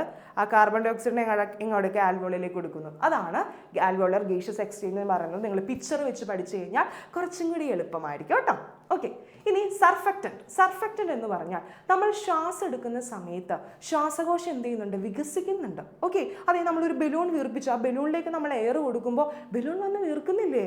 അതുപോലെ തന്നെയാണ് നമ്മുടെ ശ്വാസകോശം എയർ എടുക്കുന്ന സമയത്ത് വീർക്കുകയും, അതായത് അത് എക്സ്പാൻഡ് ചെയ്യുകയും അതിനുശേഷം എയർ പുറത്തേക്ക് ഇടുമ്പോൾ അത് ചുരുങ്ങുകയും ചെയ്യുന്നുണ്ട്. ആ ഒരു പ്രവർത്തനത്തിന് സർഫക്റ്റൻ്റ് എന്ന് പറയുന്ന സബ്സ്റ്റൻസ് ആവശ്യമാണ്. അതിനെയാണ് അതായത് നമ്മുടെ ലങ്സ് എക്സ്പാൻഡ് ചെയ്യുന്നതിനും റിലാക്സ് ചെയ്യുന്നതിനും വേണ്ടിയിട്ട് ഒരു സബ്സ്റ്റൻസ് ഉണ്ട്. അതിൻ്റെ പേരാണ് സർഫക്റ്റൻ്റ് എന്ന് പറയുന്നത്. വായു നിറയുമ്പോൾ സുഗമമായി വികസിക്കാനും വായു ഒഴിയുമ്പോൾ പതുക്കെ ചുരുങ്ങാനും ആൽവിയോളസുകളെ സഹായിക്കുന്ന അതിനുള്ള സർഫക്റ്റൻ്റ് എന്ന് പറയുന്ന പദാർത്ഥമാണ്. The substance inside the alveoli which help them expand to freely when air enters and the contract slowly when air released is called surfactant. അതായത് ഒരു പദാർത്ഥമാണ്. നമ്മുടെ വായു ഒന്ന് നിറയുമ്പോൾ നമ്മുടെ ശ്വാസകോശം ഇങ്ങനെ വീർക്കണം, അതിനുശേഷം വായു പോകുമ്പോൾ അത് എന്ത് ചെയ്യണം, റിലാക്സ് ചെയ്യണം. അതിന് വേണ്ടിയിട്ട് എന്ത് ആവശ്യമാണ്, സർഫക്റ്റൻ്റ് ആവശ്യമാണ്. ആ ഒരു സബ്സ്റ്റൻസിനെ വിളിക്കുന്ന പേരാണ് സർഫക്റ്റൻ്റ് എന്ന് പറയുന്നത്. ഇനി ചില ആൾക്കാർ ഈ സർഫക്റ്റൻ്റിൻ്റെ അളവ് കുറഞ്ഞിട്ടുണ്ടെങ്കിൽ നമുക്ക് എന്താ ശ്വാസം എടുക്കാനായിട്ട് ബ്രീത്തിങ് ഡിഫിക്കൽട്ടീസ് ഉണ്ടാവും, ശ്വാസം എടുക്കാനായിട്ട് കുറച്ച് ബുദ്ധിമുട്ടുണ്ടാവും. അപ്പോൾ ഈ സർഫക്റ്റൻ്റിൻ്റെ അളവ് കുറഞ്ഞാൽ അതൊരു പ്രശ്നം തന്നെയാണ്. കാരണം ശ്വാസം എടുക്കാനായിട്ട് ഡിഫിക്കൽട്ടായിരിക്കും. സാധാരണ ഈ കണ്ടീഷൻ കാണുന്നത് പ്രീമെച്വർ ബേബീസിലാണ്. പ്രീമെച്വർ ബേബീസ്, എന്താണ് പ്രീമെച്വർ ബേബീസ്? ആർക്കെങ്കിലും അറിയാമോ പ്രീമെച്വർ ബേബീസ് എന്താണ്? അത് തന്നെയാണ്. അതായത് 7 മാസം, അതായത് 8 മാസത്തിന് മുമ്പായിട്ട് അല്ലെങ്കിൽ 7 മാസം ആ ഒരു ടൈമിൽ ജനിക്കുന്ന കുട്ടികളെയാണ് നമ്മൾ പ്രീമെച്വർ ബർത്ത് അല്ലെ പ്രീമെച്വർ ബേബീസ് എന്ന് പറയുന്നത്. കാര്യം ഒരു കുട്ടിക്ക് എന്താണ് മിനിമം അവർ 7 മാസം കംപ്ലീറ്റ് ചെയ്യുന്നത് വരെ അമ്മയുടെ ഗർഭാശയത്തിൽ കിടക്കണം. എന്നാൽ മാത്രമാണ് അവരുടെ ഓർഗൻസിൻ്റെ ഡെവലപ്മെൻറ്റ്സ് ഒക്കെ കംപ്ലീറ്റ് ആവുള്ളൂ. പക്ഷേ ചില കണ്ടീഷൻസിൽ ചില കുട്ടികൾ 7-ാം മാസത്തിൽ പ്രസവിക്കുക അല്ലെങ്കിൽ 7-ാം മാസത്തിൽ ഓപ്പറേറ്റ് ചെയ്തെടുക്കുന്ന ഒരു കണ്ടീഷൻ വരുന്നുണ്ട്. അങ്ങനെയുള്ള കുട്ടികളുടെ എന്താണ് ഇൻറ്റേർണൽ ഓർഗൻസ് എസ്പെഷ്യലി ലങ്സ് ഒന്നും ഡെവലപ്പ് ആയിട്ടുണ്ടാവില്ല. അപ്പോൾ അവർക്ക് എന്താണ് ഈ പറയുന്ന സർഫക്റ്റൻറ്റിൻ്റെ അളവ് കുറവായതുകൊണ്ട് ബ്രീത്തിങ് പ്രശ്നങ്ങൾ ഒരുപാട് ഉണ്ടാകുന്നുണ്ട്. അത് ചിലപ്പോൾ എന്താണ് മരണത്തിലേക്ക് വരെ ലീഡ് ചെയ്യാം അല്ലെങ്കിൽ മരണത്തിന് വരെ കാരണമാകാറുണ്ട്. അതുകൊണ്ടാണ് 7-ാം മാസത്തിൽ ജനിച്ച കുട്ടികളെ അല്ലെങ്കിൽ പ്രീമേച്ചർ ആയിരിക്കുന്ന ബേബീസിനെയൊക്കെ എന്താ NIC പോലുള്ള സ്ഥലത്ത് 3 മാസം അതായത് 10 മാസം വരെ അവരെന്ത് ചെയ്യുന്ന NIC തന്നെയാണ് കിടത്തുന്നത്. കാരണം ഇതാണ്. ഓക്കെ, അതായത് എല്ലാ ഇൻറ്റേർണൽ ഓർഗൻസും ഡെവലപ്പ് ആയിട്ടുണ്ടാവില്ല. കറക്റ്റായിട്ട് ഡെവലപ്പ് ആവണമെങ്കിൽ അമ്മയുടെ ഗർഭാശയത്തിൽ 8 മാസമെങ്കിലും മിനിമം കിടക്കണം, അല്ലെ 7 മാസം കംപ്ലീറ്റ് എങ്കിലും ചെയ്യണം. അതല്ലാത്ത പക്ഷം എന്താണ് അവർക്ക് കുറച്ച് ബുദ്ധിമുട്ടുണ്ടാവും. അതിനകത്ത് മെയിൻ ഒന്നാണ് സർഫക്റ്റൻ്റ് എന്ന് പറയുന്നത്. അവർക്ക് ഈ കുഞ്ഞു കുട്ടികൾക്ക് അല്ലെങ്കിൽ പ്രീമെച്വർ ആയിരിക്കുന്ന ആ കുഞ്ഞു ബേബീസിന് എന്താണ് സർഫക്റ്റൻ്റെ അളവ് ചിലരിൽ കുറവായിരിക്കും. അവർക്ക് ബ്രീത്തിങ് ഡിഫിക്കൽട്ടീസ് വരാൻ ചാൻസ് ഉണ്ട്. അപ്പോൾ സർഫക്റ്റൻ്റ് എന്താണെന്ന് പഠിക്കുക. നമ്മുടെ ആൽവോളെ ചുരുങ്ങാനും അതുപോലെ തന്നെ വീർക്കാനും സഹായിക്കുന്ന ഒരു പദാർത്ഥമാണ് സർഫക്റ്റൻ്റ് എന്ന് പറയുന്നത്. ഇനി നമ്മൾ ഈ പറയുന്ന ശ്വാസം, നമ്മൾ എടുത്ത ശ്വാസം അതെങ്ങനെയൊക്കെയാണ് പോകുന്നതെന്നുള്ളതാണ് പഠിക്കുന്നത്. ഓക്കെ, ഞാനിപ്പോൾ ഒരു ശ്വാസം എടുത്തു, ഓക്സിജൻ എടുത്തു. ഓക്സിജൻ നേരെ എൻ്റെ ലങ്സിലെത്തും. ലങ്സിലെത്തിയിട്ട് ഡിഫ്യൂഷൻ വഴി അല്ലെങ്കിൽ ആൽവോളർ എക്സ്ചേഞ്ച് വഴി രക്തത്തിലെത്തുന്നു. രക്തത്തിലെത്തി കഴിയുമ്പോൾ എൻ്റെ ഈ ഓക്സിജന് അല്ലെങ്കിൽ എൻ്റെ ഓക്സിജന് മാത്രമല്ല കേട്ടോ, നിങ്ങളെല്ലാവരും എടുക്കുന്ന ഓക്സിജന് ഒറ്റയ്ക്ക് പോകാൻ, രക്തത്തിലൂടെ ഒറ്റയ്ക്ക് പോകാൻ, സഞ്ചരിക്കാൻ അറിയില്ല. പുള്ളിക്കാരൻ ഇങ്ങനെ നിൽക്കും, എന്നെ ആരെങ്കിലും ഒന്ന് കൊണ്ടുപോകുമെന്ന്. അപ്പോഴാണ് നമ്മുടെ ബ്ലഡിലുള്ള ഹീമോഗ്ലോബിനും പ്ലാസ്മയും വരുന്നത്. ഓക്കെ, ബ്ലഡിൽ ഒരു ഹീമോഗ്ലോബിൻ എന്ന് പറയുന്ന പിഗ്മെൻ്റ് ഉണ്ട്, അതുപോലെ പ്ലാസ്മ എന്ന് പറയുന്ന ഒരു കണ്ടന്റ് ഉണ്ട്. പ്ലാസ്മ എന്ത് ചെയ്യും, കുറച്ച് പേരെ കൊണ്ടുപോകും. ഹീമോഗ്ലോബിനാണ് മെയിനായിട്ട് കൂടുതൽ ഓക്സിജനെ കൊണ്ടുപോകുന്നത്. ഈ ഹീമോഗ്ലോബിൻ എന്താണ് ഒരു ടൈമിൽ 4 ഓക്സിജനെ ക്യാരി ചെയ്യാനുള്ള കഴിവുണ്ട്, കപ്പാസിറ്റി ഉണ്ട്.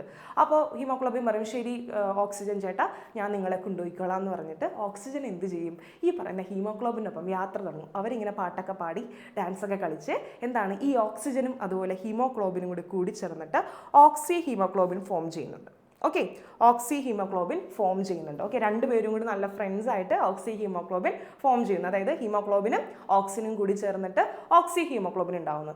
ഇനി ഇങ്ങനെ ആടിപ്പാടി രക്തത്തിലൂടെയൊക്കെ ഇവരിങ്ങനെ ഓക്സി ഹീമോഗ്ലോബിനായിട്ട് നടന്ന് സെൽസിനകത്തെത്തുമ്പോൾ അല്ലെങ്കിൽ സെൽസിൻ്റെ അടുത്തെത്തുമ്പോൾ അല്ലെങ്കിൽ കോശത്തിൻ്റെ അടുത്തെത്തി കഴിയുമ്പോൾ ഈ ഓക്സിജൻ എന്ത് ചെയ്യും, തനി സ്വഭാവം കാണിക്കും. ഹീമോഗ്ലോബിനോട് പറയും ഇതുവരെ ചെയ്ത എല്ലാ സഹായത്തിനും നന്ദി, എൻ്റെ സ്ഥലം എത്തിയിട്ടുണ്ട്, ടാറ്റ, എനിക്ക് വേറെ താങ്ക്സ് അല്ലാതെ വേറൊന്നും പറയാനില്ലെന്നും പറഞ്ഞിട്ട് ഈ ഓക്സിജൻ ഹീമോഗ്ലോബിൽ നിന്ന് ഫ്രീ ആയിട്ട് നമ്മുടെ സെൽസിൻ്റെ അകത്തേക്ക് പോകുന്നു.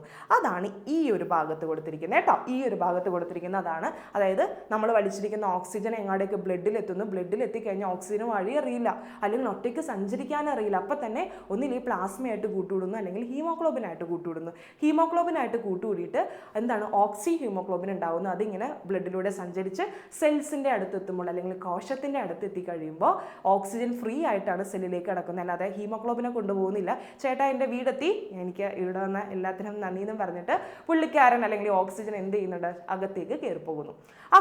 സെൽസിൻ്റെ അകത്തേക്ക് കയറിപ്പോയി അവിടെ ഒരുപാട് ആക്ടിവിറ്റീസ് ഒക്കെ കഴിഞ്ഞിട്ട് ലാസ്റ്റ് അവിടെ നിന്ന് ഉണ്ടാവുന്ന ഇതാണ് കാർബൺ ഡൈ ഓക്സൈഡ് എന്ന് പറയുന്നത്. ഈ കാർബൺ ഡൈ ഓക്സൈഡിനും ഈ ഒരു പ്രത്യേകതയുണ്ട്. ഈ സെല്ലുലാർ ആയിട്ടുള്ള എല്ലാ സംഭവം കഴിഞ്ഞിട്ട് കാർബൺ ഡൈ ഓക്സൈഡ് ഫോം ചെയ്യുന്നു. അത് കാർബൺ ഡൈ ഓക്സൈഡ് നമുക്ക് ആവശ്യമില്ലാത്തതാണല്ലോ, അത് പുറത്തേക്ക് കളയണം. അതായത് നമ്മുടെ മൂക്കിൽ കൂടി തന്നെയാണ് അത് പുറത്തേക്ക് കളയുന്നത്. അതിന് വേണ്ടിയിട്ട് ഈ സെല്ലിന് പുറത്ത് കാർബൺ ഡൈ ഓക്സൈഡ് ഇങ്ങനെ വെയിറ്റ് ചെയ്ത് നിൽക്കും. കാർബൺ ഡൈ ഓക്സൈഡിനും വഴി അറിയില്ല, ആരുടെപ്പം, അതായത് ഒറ്റയ്ക്ക് സഞ്ചരിക്കാൻ അറിയാത്തതുകൊണ്ട് ഫസ്റ്റ് പുള്ളിക്കാരൻ 7% ഓഫ് കാർബൺ ഡൈ ഓക്സൈഡ് എന്താ പ്ലാസ്മയായിട്ട് ഡിസോൾവ് ചെയ്തിട്ട് നേരെ നമ്മുടെ ഈ പറയുന്ന ആൽവിയോളിലേക്ക് എത്തും. ഇനി 23% എന്ത് ചെയ്യുന്നു, നമ്മുടെ ഹീമോഗ്ലോബിനായിട്ട് കൂട്ടുകൂടിയിട്ട് എന്തുണ്ടാവുന്നുണ്ട്, കാർബിനോ ഹീമോഗ്ലോബിൻ ഉണ്ടാകുന്നുണ്ട്. ബാക്കി 70%ഉം വാട്ടറിൻ്റെ ഒപ്പം കൂട്ടുപിടിച്ചിട്ട് ബൈകാർബണേറ്റ് ഉണ്ടാകുന്നു. ഈ ഫോമിലാണ് ഇത്രയും എന്താണ് നമ്മുടെ കാർബൺ ഡൈ ഓക്സൈഡ് രക്തത്തിലൂടെ സഞ്ചരിച്ച് ആൽവിയോളിൽ എത്തുന്നത്. ആൽവിയോളിൽ എത്തിക്കഴിയുമ്പോൾ കാർബൺ ഡൈ ഓക്സൈഡും ഇങ്ങനെ തന്നെ പ്ലാസ്മ ചേട്ടനോടും ടാറ്റ പറയും, അതുപോലെ തന്നെ വാട്ടറിനോടും ടാറ്റ പറയും, ഹീമോഗ്ലോബിനോടും ടാറ്റ പറഞ്ഞിട്ട് ഒറ്റയ്ക്കാണ് ആൽവിയോളിസിലേക്ക് എത്തുന്നത്. ആൽവിയോളിസിൽ എത്തിക്കഴിഞ്ഞിട്ട് എന്ത് ചെയ്യുന്നുണ്ട്, നമ്മളത് ആ കാർബൺ ഡൈ ഓക്സൈഡിനെ എടുത്തിട്ട് തിരിച്ച് മൂക്കി കൂടി പുറത്തേക്ക് വിടുന്നുണ്ട്. ഇതാണ് ഈ ഒരു ബോക്സിൽ കൊടുത്തിരിക്കുന്നത് കേട്ടോ. അപ്പോൾ നമ്മൾ ഒരിക്കലും എടുത്ത ശ്വാസം തന്നെയല്ല പുറത്തേക്ക് വിടുന്നത്, നമ്മുടെ സെല്ലുലർ ആക്ടിവിറ്റിയൊക്കെ നടത്തിയതിന് ശേഷം ബാക്കി വരുന്ന കാർബൺ ഡൈ ഓക്സൈഡിനെയാണ് നമ്മൾ മൂക്കി കൂടി പുറത്തേക്ക് വിടുന്നത്. ഓക്കെ, അപ്പോൾ അതാണ് ഈ കൊടുത്തിരിക്കുന്നത്. ഓക്കെ, ഇനി സെല്ലുലാർ റെസ്പിറേഷൻ എന്താണ്, കോശ ശ്വസനം. ഇമ്പോർട്ടൻ്റ് ആയ ടോപ്പിക്സ് ആണ്, നിങ്ങൾ ശ്രദ്ധിച്ചിരിക്കാം. നമ്മുടെ ഗ്ലൂക്കോസിൻ്റെ ബ്രേക്ക് ഡൗൺ ഓക്സിജൻ ഉപയോഗിച്ച് ഗ്ലൂക്കോസിനെ ബ്രേക്ക് ഡൗൺ ചെയ്ത് എനർജി ഉണ്ടാക്കുന്ന പ്രോസസ്സിനെ വിളിക്കുന്ന പേരാണ് സെല്ലുലാർ റെസ്പിറേഷൻ എന്ന് പറയുന്നത്. അല്ലെങ്കിൽ കോശ ശ്വസനം എന്ന് വെച്ചാൽ കോശത്തിൽ വെച്ച് ഗ്ലൂക്കോസിനെ ഓക്സിജൻ ഉപയോഗിച്ച് വിഘടിപ്പിച്ച് ഊർജം സ്വതന്ത്രമാക്കുന്ന ആ ഒരു പ്രോസസ്സിനെ വിളിക്കുന്ന പേരാണ് കോശ ശ്വസനം. ഓക്കെ, അതായത് നമ്മൾ ഗ്ലൂക്കോസിനെ ബ്രേക്ക് ഡൗൺ ചെയ്യുന്നു എന്തുപയോഗിച്ച്, ഓക്സിജൻ ഉപയോഗിച്ച്. എന്നിട്ട് എന്തുണ്ടാകുന്നു, എനർജി ഉണ്ടാകുന്നു. അതിനെയാണ് കോശ ശ്വസനം അല്ലെങ്കിൽ സെല്ലുലാർ റെസ്പിറേഷൻ എന്ന് പറയുന്നത്. ഇതിന് 2 ഫേസുകളാണുള്ളത്, 2 ഘട്ടങ്ങളാണ്. ആദ്യത്തെ ഘട്ടത്തിന്റെ പേരാണ് ഗ്ലൈക്കോളിസിസ് എന്ന് പറയുന്നത്. ഇതിനെ നമ്മൾ first phase of cellular respiration അല്ലെങ്കിൽ കോശ ശ്വസനത്തിന്റെ ആദ്യ ഘട്ടം എന്നാണ് പറയുന്നത്. ഇത് എവിടെ വെച്ചാണ് നടക്കുന്നത്, സൈറ്റോപ്ലാസത്തിൽ വെച്ചിട്ടാണ് നടക്കുന്നത്, അല്ലെങ്കിൽ കോശദ്രവ്യത്തിൽ വെച്ചിട്ടാണ് ഗ്ലൈക്കോളിസിസ് എന്ന് പറയുന്ന ആ ഒരു പ്രോസസ്സ് നടക്കുന്നത്. ഇനി ഇതിന് ഓക്സിജൻ ആവശ്യമില്ല, oxygen is not required, oxygen ആവശ്യമില്ല.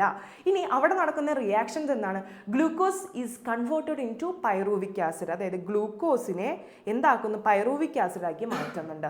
ഒപ്പം 2 ATP മോളിക്യൂൾസ് ഫോം ചെയ്യുന്നുണ്ട്, 2 ATP തന്മാത്രകൾ ഫോം ചെയ്യുന്നുണ്ട്. അപ്പം മിസ് ഒരു പ്രാവശ്യം കൂടി പറയാം, നമ്മുടെ സെല്ലുലാർ റെസ്പിറേഷൻ എന്ന് വെച്ചാൽ എന്താണ്, ഗ്ലൂക്കോസിനെ വിഘടിപ്പിക്കുക, ഗ്ലൂക്കോസിനെ ബ്രേക്ക് ഡൗൺ ചെയ്യുക, എന്തുപയോഗിച്ച്, ഓക്സിജൻ ഉപയോഗിച്ച്. എന്നിട്ട് എന്തുണ്ടാവുന്ന, എനർജി ഉണ്ടാവുന്ന, അതിനെയാണ് സെല്ലുലാർ റെസ്പിറേഷൻ എന്ന് പറയുന്നത്. ഇനി അതിന് 2 ഫേസ് ഉണ്ട്, ഒന്ന് ഗ്ലൈക്കോളിസിസും മറ്റൊന്ന് ക്രെബ്സ് സൈക്കിളാണ്.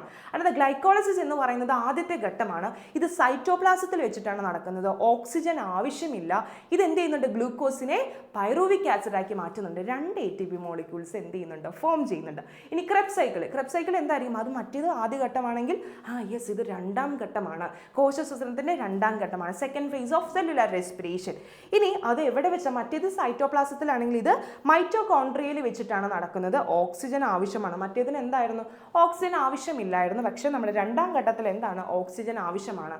ഇനി ഇതിനകത്ത് മറ്റേ സ്ഥലത്ത് പൈറൂവിക് ആസിഡ് ആക്കി വെച്ചിട്ടുണ്ട്. ഈ പൈറൂവിക് ആസിഡിനെ എങ്ങാട് കാർബൺ ഡൈ ഓക്സൈഡും വാട്ടറായിട്ട് മാറ്റുന്നു. അതാണ് ഇവിടെ നടക്കുന്ന റിയാക്ഷൻ എന്ന് പറയുന്നത്. ഇനി അവിടെ 2 ATP ഉണ്ടായിരുന്നു, പക്ഷേ ക്രെബ്സ് സൈക്കിളിൽ എത്രയാണോ 28 ATP ആണ് ഉണ്ടായിരിക്കുന്നത്. അതായത് 28 ATP molecules are formed. Total അപ്പോൾ സെല്ലുലാർ റെസ്പിറേഷൻ വഴി എന്താണ് 30 ATP ഉണ്ടായിട്ടുണ്ട്. ഈ 2 ഘട്ടം കൂടി ചേരുമ്പോഴാണ് സെല്ലുലാർ റെസ്പിറേഷൻ അല്ലെങ്കിൽ കോശ ശ്വസനം കംപ്ലീറ്റ് ആവുന്നത്. ഇതും സാധാരണയായിട്ട് എപ്പോഴും ചോദിക്കാറുണ്ട്, ഗ്ലൈക്കോളിസിസ് എന്താണെന്നും ക്രെബ്സ് സൈക്കിൾ എന്താണെന്നും അതിൻ്റെ ഡിഫറൻസ് എന്താണെന്നും അതിൽ നടക്കുന്ന റിയാക്ഷൻസ് എന്താണെന്നും എത്ര ATP മോളിക്യൂൾസ് ആണ് ഫോം ചെയ്യുന്നതെന്നൊക്കെ എൻ്റെ മക്കൾ നന്നായി മനസ്സിലാക്കി പഠിക്കാം കേട്ടോ. ഓക്കെ, ഇനി അതിൻ്റെ ആ ഒരു ബോക്സ് ആണ് കൊടുത്തിരിക്കുന്നത്. നമ്മുടെ ഗ്ലൈക്കോളിസിസ് ആണെങ്കിൽ എവിടെ വെച്ച് നടക്കുന്നു, നമ്മുടെ സൈറ്റോപ്ലാസത്തിൽ നടക്കുന്നു. ക്രെബ്സ് ആണെങ്കിലോ മൈറ്റോകോൺട്രിയ നടക്കുന്നു. ഇവിടെ എന്താണ് ഗ്ലൈക്കോളിസിസ് നടക്കുന്ന പ്രവർത്തനം, ഗ്ലൂക്കോസ്. ഇവിടെ എന്താണ്, പൈറൂവിക് ആസിഡ് ആണ്. ഇനി അതിൻ്റെ പ്രൊഡക്റ്റ് എന്താണ്, ഇവിടുത്തെ പ്രോസസ്സ്, ആ ഒരു ഇത് ഗ്ലൂക്കോസ് ആണെങ്കിൽ പ്രൊഡക്റ്റ് പൈറൂവിക് ആസിഡും 2 ATP ആണ്. ഇനി ക്രെബ്സ് സൈക്കിളിലാണെങ്കിൽ കാർബൺ ഡൈ ഓക്സൈഡും അതുപോലെ തന്നെ വാട്ടറും 28 ATP ആണ് നമ്മുടെ ക്രെബ്സ് സൈക്കിളിലെ പ്രൊഡക്റ്റ് ആയിട്ട് വരുന്നത്. ഓക്സിജൻ്റെ കാര്യം ഗ്ലൈക്കോളിസിസിൽ ആവശ്യമില്ല, അതേസമയം ക്രെബ്സ് സൈക്കിളിൽ ആവശ്യമുണ്ട്. ഈ ATP സെല്ലുലാർ റെസ്പിറേഷൻ വഴിയുള്ള ATP കൊണ്ടിട്ടാണ്, ആ ഫോം ചെയ്യുന്ന ATP വെച്ചിട്ടാണ് നമ്മുടെ ബോഡിയിലെ എല്ലാ ആക്ടിവിറ്റീസും ചെയ്യുന്നത്. ഇനി അതുപോലെ തന്നെ ഈ ക്രെബ്സ് സൈക്കിൾ കഴിയുമ്പോൾ കാർബൺ ഡൈ ഓക്സൈഡ് വരുന്നുണ്ട്, അല്ലെങ്കിൽ ആ ഒരു സെല്ലുലാർ റെസ്പിറേഷനിലെ കോശ ശ്വസനം കഴിഞ്ഞിട്ട് കാർബൺ ഡൈ ഓക്സൈഡ് ഫോം ചെയ്യുന്നത് എന്ത് ചെയ്യുന്നുണ്ട്, അത് നമുക്ക് ബോഡിയിൽ ആവശ്യമില്ലാത്തത് കൊണ്ട് അത് നമ്മൾ എലിമിനേറ്റ് ചെയ്ത് കളയുന്നുണ്ട്. അപ്പോൾ മലയാളം മീഡിയം ശ്രദ്ധിക്കുക, ഗ്ലൈക്കോളിസിസ് നടക്കുന്നത് കോശദ്രവ്യത്തിൽ വെച്ചിട്ടാണ്, അതേസമയം ക്രെബ്സ് സൈക്കിൾ നടക്കുന്നത് മൈറ്റോകോൺട്രിയയിലാണ്. രാസപ്രവർത്തന പദാർത്ഥം എന്തായിരുന്നു? ഗ്ലൂക്കോസ് ആയിരുന്നു. ഇവിടെയാണെങ്കിൽ പൈറൂവിക് ആസിഡ് ആയിരുന്നു. ഇനി ഉൽപ്പന്നം എന്താണ്? ഉൽപ്പന്നം ഗ്ലൈക്കോളിസിസിൽ പൈറൂവിക് ആസിഡും ക്രെബ്സ് സൈക്കിളിൽ കാർബൺ ഡൈ ഓക്സൈഡും വാട്ടറും ആയിരുന്നു. ATP ഉണ്ട്. പിന്നെ ഈ 2 ATP ഗ്ലൈക്കോളിസിസിൽ വരുന്നതാണ് കേട്ടോ. ഗ്ലൈക്കോളിസിസിലാണ് 2 ATP ഫോം ചെയ്യുന്നത്. ഇനി ഓക്സിജൻ എന്താണ്? ഗ്ലൈക്കോളിസിസിൽ ആവശ്യമില്ല, ക്രെബ്സ് സൈക്കിളിൽ ആവശ്യമുണ്ട്. ഇനി അതിൻ്റെ ഒരു ഇക്വേഷൻ കൊടുത്തിട്ടുണ്ട്. ഗ്ലൂക്കോസ് പ്ലസ് ഓക്സിജൻ എന്താണ്? എൻസൈംസിൻ്റെ പ്രസൻസിൽ നമ്മുടെ കാർബൺ ഡൈ ഓക്സൈഡും ജലവും അതുപോലെ തന്നെ 30 ATP, അതായത് 13 ATP ഫോം ചെയ്യുന്നുണ്ട്. ഓക്കെ, ഇതാണ് നമ്മുടെ സെല്ലുലാർ റെസ്പിറേഷൻ്റെ കാര്യം. അത് ഇമ്പോർട്ടൻ്റ് ആണ് കേട്ടോ, എന്തായാലും പഠിച്ചിരിക്കണം. ഇനി അടുത്തൊരു ഇമ്പോർട്ടൻറ്റ് ടോപ്പിക്കാണ് ഹീമോഗ്ലോബിൻ. നമ്മൾ നേരത്തെ പറഞ്ഞിരുന്നു നമ്മുടെ ഓക്സിജൻ ചേട്ടനെയും അതുപോലെ തന്നെ കാർബൺ ഡൈ ഓക്സൈഡ് ചേട്ടനെയും സെൽസിൻ്റെ അടുത്തേക്ക് കൊണ്ടുപോകുന്നത് ആരാണ്? നമ്മുടെ ഹീമോഗ്ലോബിനാണ്. ഹീമോഗ്ലോബിൻ എന്ന് പറഞ്ഞാൽ പിഗ്മെൻ്റ് ആണ് ഇൻ RBC, അതായത് റെഡ് ബ്ലഡ് സെൽസിലെ, രക്തത്തിലെ റെഡ് ബ്ലഡ് സെൽസിലെ ഒരു പിഗ്മെൻറ്റിൻ്റെ പേരാണ് ഹീമോഗ്ലോബിൻ. അതുമാത്രമല്ല നമ്മുടെ രക്തത്തിന് ചുവപ്പ് കളറില്ലേ, റെഡ് കളറില്ലേ, ആ റെഡ് കളർ കൊടുക്കുന്നത് ആരാണ്? ഈ ഹീമോഗ്ലോബിൻ ആണ്. Protein have iron as the main component, അതായത് ഇരുമ്പ് അല്ലെങ്കിൽ അയൺ ആണ് നമ്മുടെ ഇതിൻ്റെ മെയിൻ പ്രോട്ടീൻ എന്ന് പറയുന്നത് കേട്ടോ. ഹീമോഗ്ലോബിൻ്റെ മെയിൻ പ്രോട്ടീൻ എന്ന് പറയുന്നത് എന്താണ്? അയൺ ആണ്. ഇനി 217 million haemoglobin molecules are present in each RBC, അതായത് ഓരോ RBCയിലും എന്തുണ്ട്? 270 മില്യൺ ഹീമോഗ്ലോബിൻസ് എന്താണ്? ഉണ്ട്. ഇനി 1 haemoglobin molecules transport either 4 oxygen or 4 carbon dioxide. ഞാൻ പറഞ്ഞിരുന്നു ഒരു ഹീമോഗ്ലോബിൻ മോളിക്യൂൾസിന് എന്താ ഒന്നില്ലെങ്കിൽ 4 ഓക്സിജനെയോ അല്ലെങ്കിൽ 4 കാർബൺ ഡൈ ഓക്സൈഡിനെ ക്യാരി ചെയ്യാനുള്ള കപ്പാസിറ്റി ഉണ്ട്. ഇനി ഹീമോഗ്ലോബിൻ്റെ അളവെന്ന് പറയുന്നത് സ്ത്രീകളിലാണെങ്കിൽ 12 തൊട്ട് 16 വരെയാണ്. ഇനി പുരുഷന്മാരിലാണെങ്കിൽ, ആണുങ്ങളിലാണെങ്കിൽ 14 തൊട്ട് 18 വരെയാണ്. ഓക്കെ, ആ ഒരു റേഞ്ചിലായിരിക്കണം എപ്പോഴും നമ്മുടെ ഹീമോഗ്ലോബിൻ്റെ അളവ് വരേണ്ടത്. ഇനി ചില ആൾക്കാരിൽ ഹീമോഗ്ലോബിൻ്റെ അളവ് കുറയാനുള്ള ചാൻസ് ഉണ്ട്. കുറയാനുള്ള ചാൻസ് എന്നല്ല, കുറയുന്ന ആ ഒരു കണ്ടീഷനെ നമ്മൾ വിളിക്കുന്ന പേരാണ് അനീമിയ അല്ലെങ്കിൽ വിരൾച്ച എന്ന് പറയുന്നത്. ഓക്കെ, അനീമിയ എന്ന് പറയും നമ്മൾ. ഓക്കെ, അപ്പോൾ ഹീമോഗ്ലോബിൻ്റെ അളവ് കുറഞ്ഞാലുണ്ടാകുന്ന കണ്ടീഷനാണ് അനീമിയ എന്ന് പറയുന്നത്. ഓക്കെ, നിങ്ങൾ കേട്ടിട്ടുണ്ടോ? നിങ്ങൾ ഈ സ്കൂളിലൊക്കെ സമയത്ത് അയൺ ടാബ്ലറ്റ് തരാറില്ല. എന്തിനു വേണ്ടിയിട്ടാണ്? നിങ്ങളുടെ ഈ ഒരു കൗമാര കാലഘട്ടത്തിൽ ഈ പറയുന്ന അനീമിയ എന്ന് പറയുന്ന കണ്ടീഷൻ വരാൻ ചാൻസ് കൂടുതലാണ്. നിങ്ങൾക്ക് ഹീമോഗ്ലോബിൻ്റെ അളവ് വരാനുള്ള ചാൻസ് കൂടുതലാണ്. പിന്നെ ഡോക്ടേഴ്സ് പറയില്ലേ, രക്തക്കുറവ് എന്നൊക്കെ പറയില്ലേ, ജസ്റ്റ് കണ്ണിങ്ങനെ നോക്കും, രക്തക്കുറവുണ്ട് എന്ന് പറയുന്നത് എന്താണ്? നമ്മുടെ ഹീമോഗ്ലോബിൻ്റെ അളവ് കുറയുന്നതനുസരിച്ചാണ് നമ്മൾ രക്തക്കുറവുണ്ടെന്നൊക്കെ പറയുന്നത്. അപ്പോൾ അത് ഈ ഒരു പ്രായത്തിൽ, നിങ്ങളുടെ ഈ ഒരു പ്രായത്തിൽ അത് കുറയാനുള്ള ചാൻസ് കൂടുതലാണ്. പിന്നെ നിങ്ങളാണെങ്കിൽ ഇരുമ്പടങ്ങിയ അല്ലെങ്കിൽ അയൺ അടങ്ങിയിരിക്കുന്ന ഭക്ഷണമൊക്കെ കഴിക്കാൻ ഭയങ്കര മടിയുള്ള ആൾക്കാരാണ്. അതുകൊണ്ടാണ് സ്കൂളുകളിലൊക്കെ അയൺ സപ്ലിമെൻ്റ് ആയിട്ട് ഒരു മെഡിസിൻ തരുന്നത്.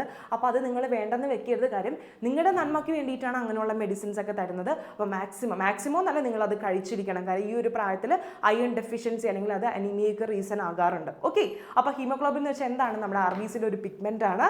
അതെന്താണ്? അതിനകത്ത് മെയിൻ ഘടകം എന്ന് പറയുന്നത് അയൺ ആണ്. ഇനി 270 മില്യൺ ഹീമോഗ്ലോബിൻ ആണ് ഒരു RBCയിലുള്ളത്. അതുപോലെ തന്നെ എന്താണ്? ഓരോ RBCയിലും 270 ദശലക്ഷം ഹീമോഗ്ലോബിൻ തന്മാത്രകളുണ്ട്. ഒരു ഹീമോഗ്ലോബിൻ 4 ഓക്സിജനെയും 4 കാർബൺ ഡൈ ഓക്സൈഡിനെയും വഹിക്കാനുള്ള കപ്പാസിറ്റി ഉണ്ട് അവർക്ക്. അതുപോലെ തന്നെ സ്ത്രീകളിലാണെങ്കിൽ 12 തൊട്ട് 16 വരെയും, അതുപോലെ തന്നെ പുരുഷന്മാരിലാണെങ്കിൽ 14 തൊട്ട് 18 വരെയാണ് അതിൻ്റെ അളവ് വരുന്നത്. ഇനി ഇത് കുറഞ്ഞാലുണ്ടാകുന്ന കണ്ടീഷനാണ് എന്ത്? അനീമിയ എന്ന് പറയുന്നത്. ഇനി റെസ്പിറേഷൻ ഇൻ അതർ ഓർഗാനിസം, അതായത് നമ്മളിൽ മാത്രമല്ല മക്കളെ റെസ്പിറേഷൻ നടക്കുന്നത്. ഞാൻ പറഞ്ഞില്ലേ, എല്ലാ ജീവജാലങ്ങളിലും എന്തുണ്ട്? റെസ്പിറേഷൻ നടക്കുന്നുണ്ട്. മനുഷ്യരിൽ നടക്കുന്നുണ്ട്, ജന്തുക്കളിൽ നടക്കുന്നുണ്ട്, കുഞ്ഞു മൈക്രോ ഓർഗാനിസത്തിൽ നടക്കുന്നുണ്ട്, പ്ലാന്റ്സിലൊക്കെ നടക്കുന്നുണ്ട്. അപ്പോൾ നമ്മൾ ഇനി ഡിസ്കസ് ചെയ്യുന്നത് അതർ ഓർഗാനിസത്തിൽ എങ്ങനെയാണ്. ഫസ്റ്റ് അമീബയിലാണ്. അമീബയിൽ സെൽ മെംബ്രെയിൻ വഴിയിട്ടാണ് എന്ത്? റെസ്പിറേഷൻ നടത്തുന്നത് കേട്ടോ. ഇനി എർത്ത് വാമിലാണെങ്കിൽ സ്കിൻ വഴിയിട്ടാണ് അവർ റെസ്പിറേഷൻ നടത്തുന്നത്. ഫിഷസിലാണെങ്കിൽ ഗിൽസ് അല്ലെങ്കിൽ ശകുലം വഴിയാണ്. ഓക്കെ, അമീബയിലാണെങ്കിൽ കോശസ്തരം, മണ്ണിരയിലാണെങ്കിൽ ത്വക്ക്, മത്സ്യത്തിലാണെങ്കിൽ ശകുലം. ഇങ്ങനെയാണ് റെസ്പിറേഷൻ ആ ഓർഗാനിസം നടത്തുന്നത്. ഓക്കെ, ഇനി നമ്മുടെ പ്ലാന്റ്സിൻ്റെ കേസ് എടുക്കുക. പ്ലാന്റ്സിൻ്റെ കേസ് എടുക്കുകയാണെങ്കിൽ സസ്യങ്ങളിൽ വാതകവിനിമയം നടത്തുന്നത് അവരുടെ ലീഫിൽ കണ്ടിട്ട് എന്തുണ്ട്? ഒരു കുഞ്ഞു പോർസ് ലീവ്സിലും അതുപോലെ യങ് സ്റ്റെംസിലും കേട്ടോ. യങ് സ്റ്റെംസിൽ എന്താണ്? കുഞ്ഞു പോർസ് കാണാൻ പറ്റും, കുഞ്ഞു ദ്വാരങ്ങൾ നമുക്ക് കാണാൻ പറ്റില്ല കേട്ടോ. ആ ദ്വാരത്തിലൂടെയാണ് അവരുടെ റെസ്പിറേഷൻ നടത്തുന്നത്. ആ സ്ഥലത്തിൻ്റെ പേരാണ് സ്റ്റൊമാറ്റ. സ്റ്റൊമാറ്റയിലൂടെയും എന്താണ്? ഈ പ്ലാന്റ്സ് റെസ്പിറേഷൻ നടത്തുന്നുണ്ട്. ഇനി അതുപോലെ തന്നെ അടുത്ത റൂട്ടിലും മെച്യൂർ ആയിരിക്കുന്ന സ്റ്റെംസിലും ഇതുപോലത്തെ കുഞ്ഞു പോർസ് കാണുന്നുണ്ട്. അതിൻ്റെ പറയുന്ന പേരാണ് ലെൻറ്റിക്കിൾസ്. ഈ ലെൻറ്റിക്കിൾസ് വഴിയും എന്ത് ചെയ്യുന്നുണ്ട്, പ്ലാന്റ്സ് റെസ്പിറേഷൻ നടത്തുന്നുണ്ട്. ഇനി പറയുന്നത് റൂട്ട്സിലും എന്താണ്, റൂട്ട് വഴി സോയിലിൽ നിന്നിട്ട് അവർ റെസ്പിറേഷൻ നടത്തുന്നുണ്ട്. ഇനി stomata remain open day and close at night. അതായത് സ്റ്റൊമാറ്റ എന്ന് പറയുന്ന സംഭവം എന്താണ്, എപ്പോഴും ഡേ ടൈമിൽ ഓപ്പൺ ആയിരിക്കും, ഫോട്ടോസിന്തസിസിൻ്റെ സമയത്ത് ഓപ്പൺ ആയിരിക്കും, അതേസമയം നൈറ്റ് ടൈമിൽ ക്ലോസ് ആയിരിക്കും. അപ്പോൾ അങ്ങനെയുള്ള കേസിൽ എന്താണ്, ഡിഫ്യൂഷൻ വഴിയിട്ടാണ് പ്ലാന്റ്സ് റെസ്പിറേഷൻ നടത്തുന്നത്. ഇനി during the day the photosynthesis and respiration take place simultaneously in the mesophyll cells of leaves. അതായത് ഫോട്ടോസിന്തസിൻ്റെ സമയത്ത് നമ്മൾ ലീവ്സിലെ മീസോഫിൽ വഴിയിട്ട് എന്താണ്, റെസ്പിറേഷൻ നടത്തുന്നുണ്ട്. ഇനി oxygen, since the rate of photosynthesis high during the day oxygen is formed used for respiration and excess oxygen is expelled. അതായത് photosynthesis നടക്കുന്ന സമയത്ത് oxygen ഉണ്ടാകുന്നുണ്ട്, അപ്പോൾ എന്ത് ചെയ്യുന്നു, ആ ഓക്സിജൻ എന്ത് ചെയ്യുന്നു, എടുക്കുന്നുണ്ട്, ആവശ്യമില്ലാത്തവ പ്ലാന്റ് എന്ത് ചെയ്ത് പുറത്തേക്കും കളയുന്നുണ്ട്. അതും എന്താണ്, റെസ്പിറേഷൻ നടത്തുന്ന മറ്റൊരു രീതിയാണ്.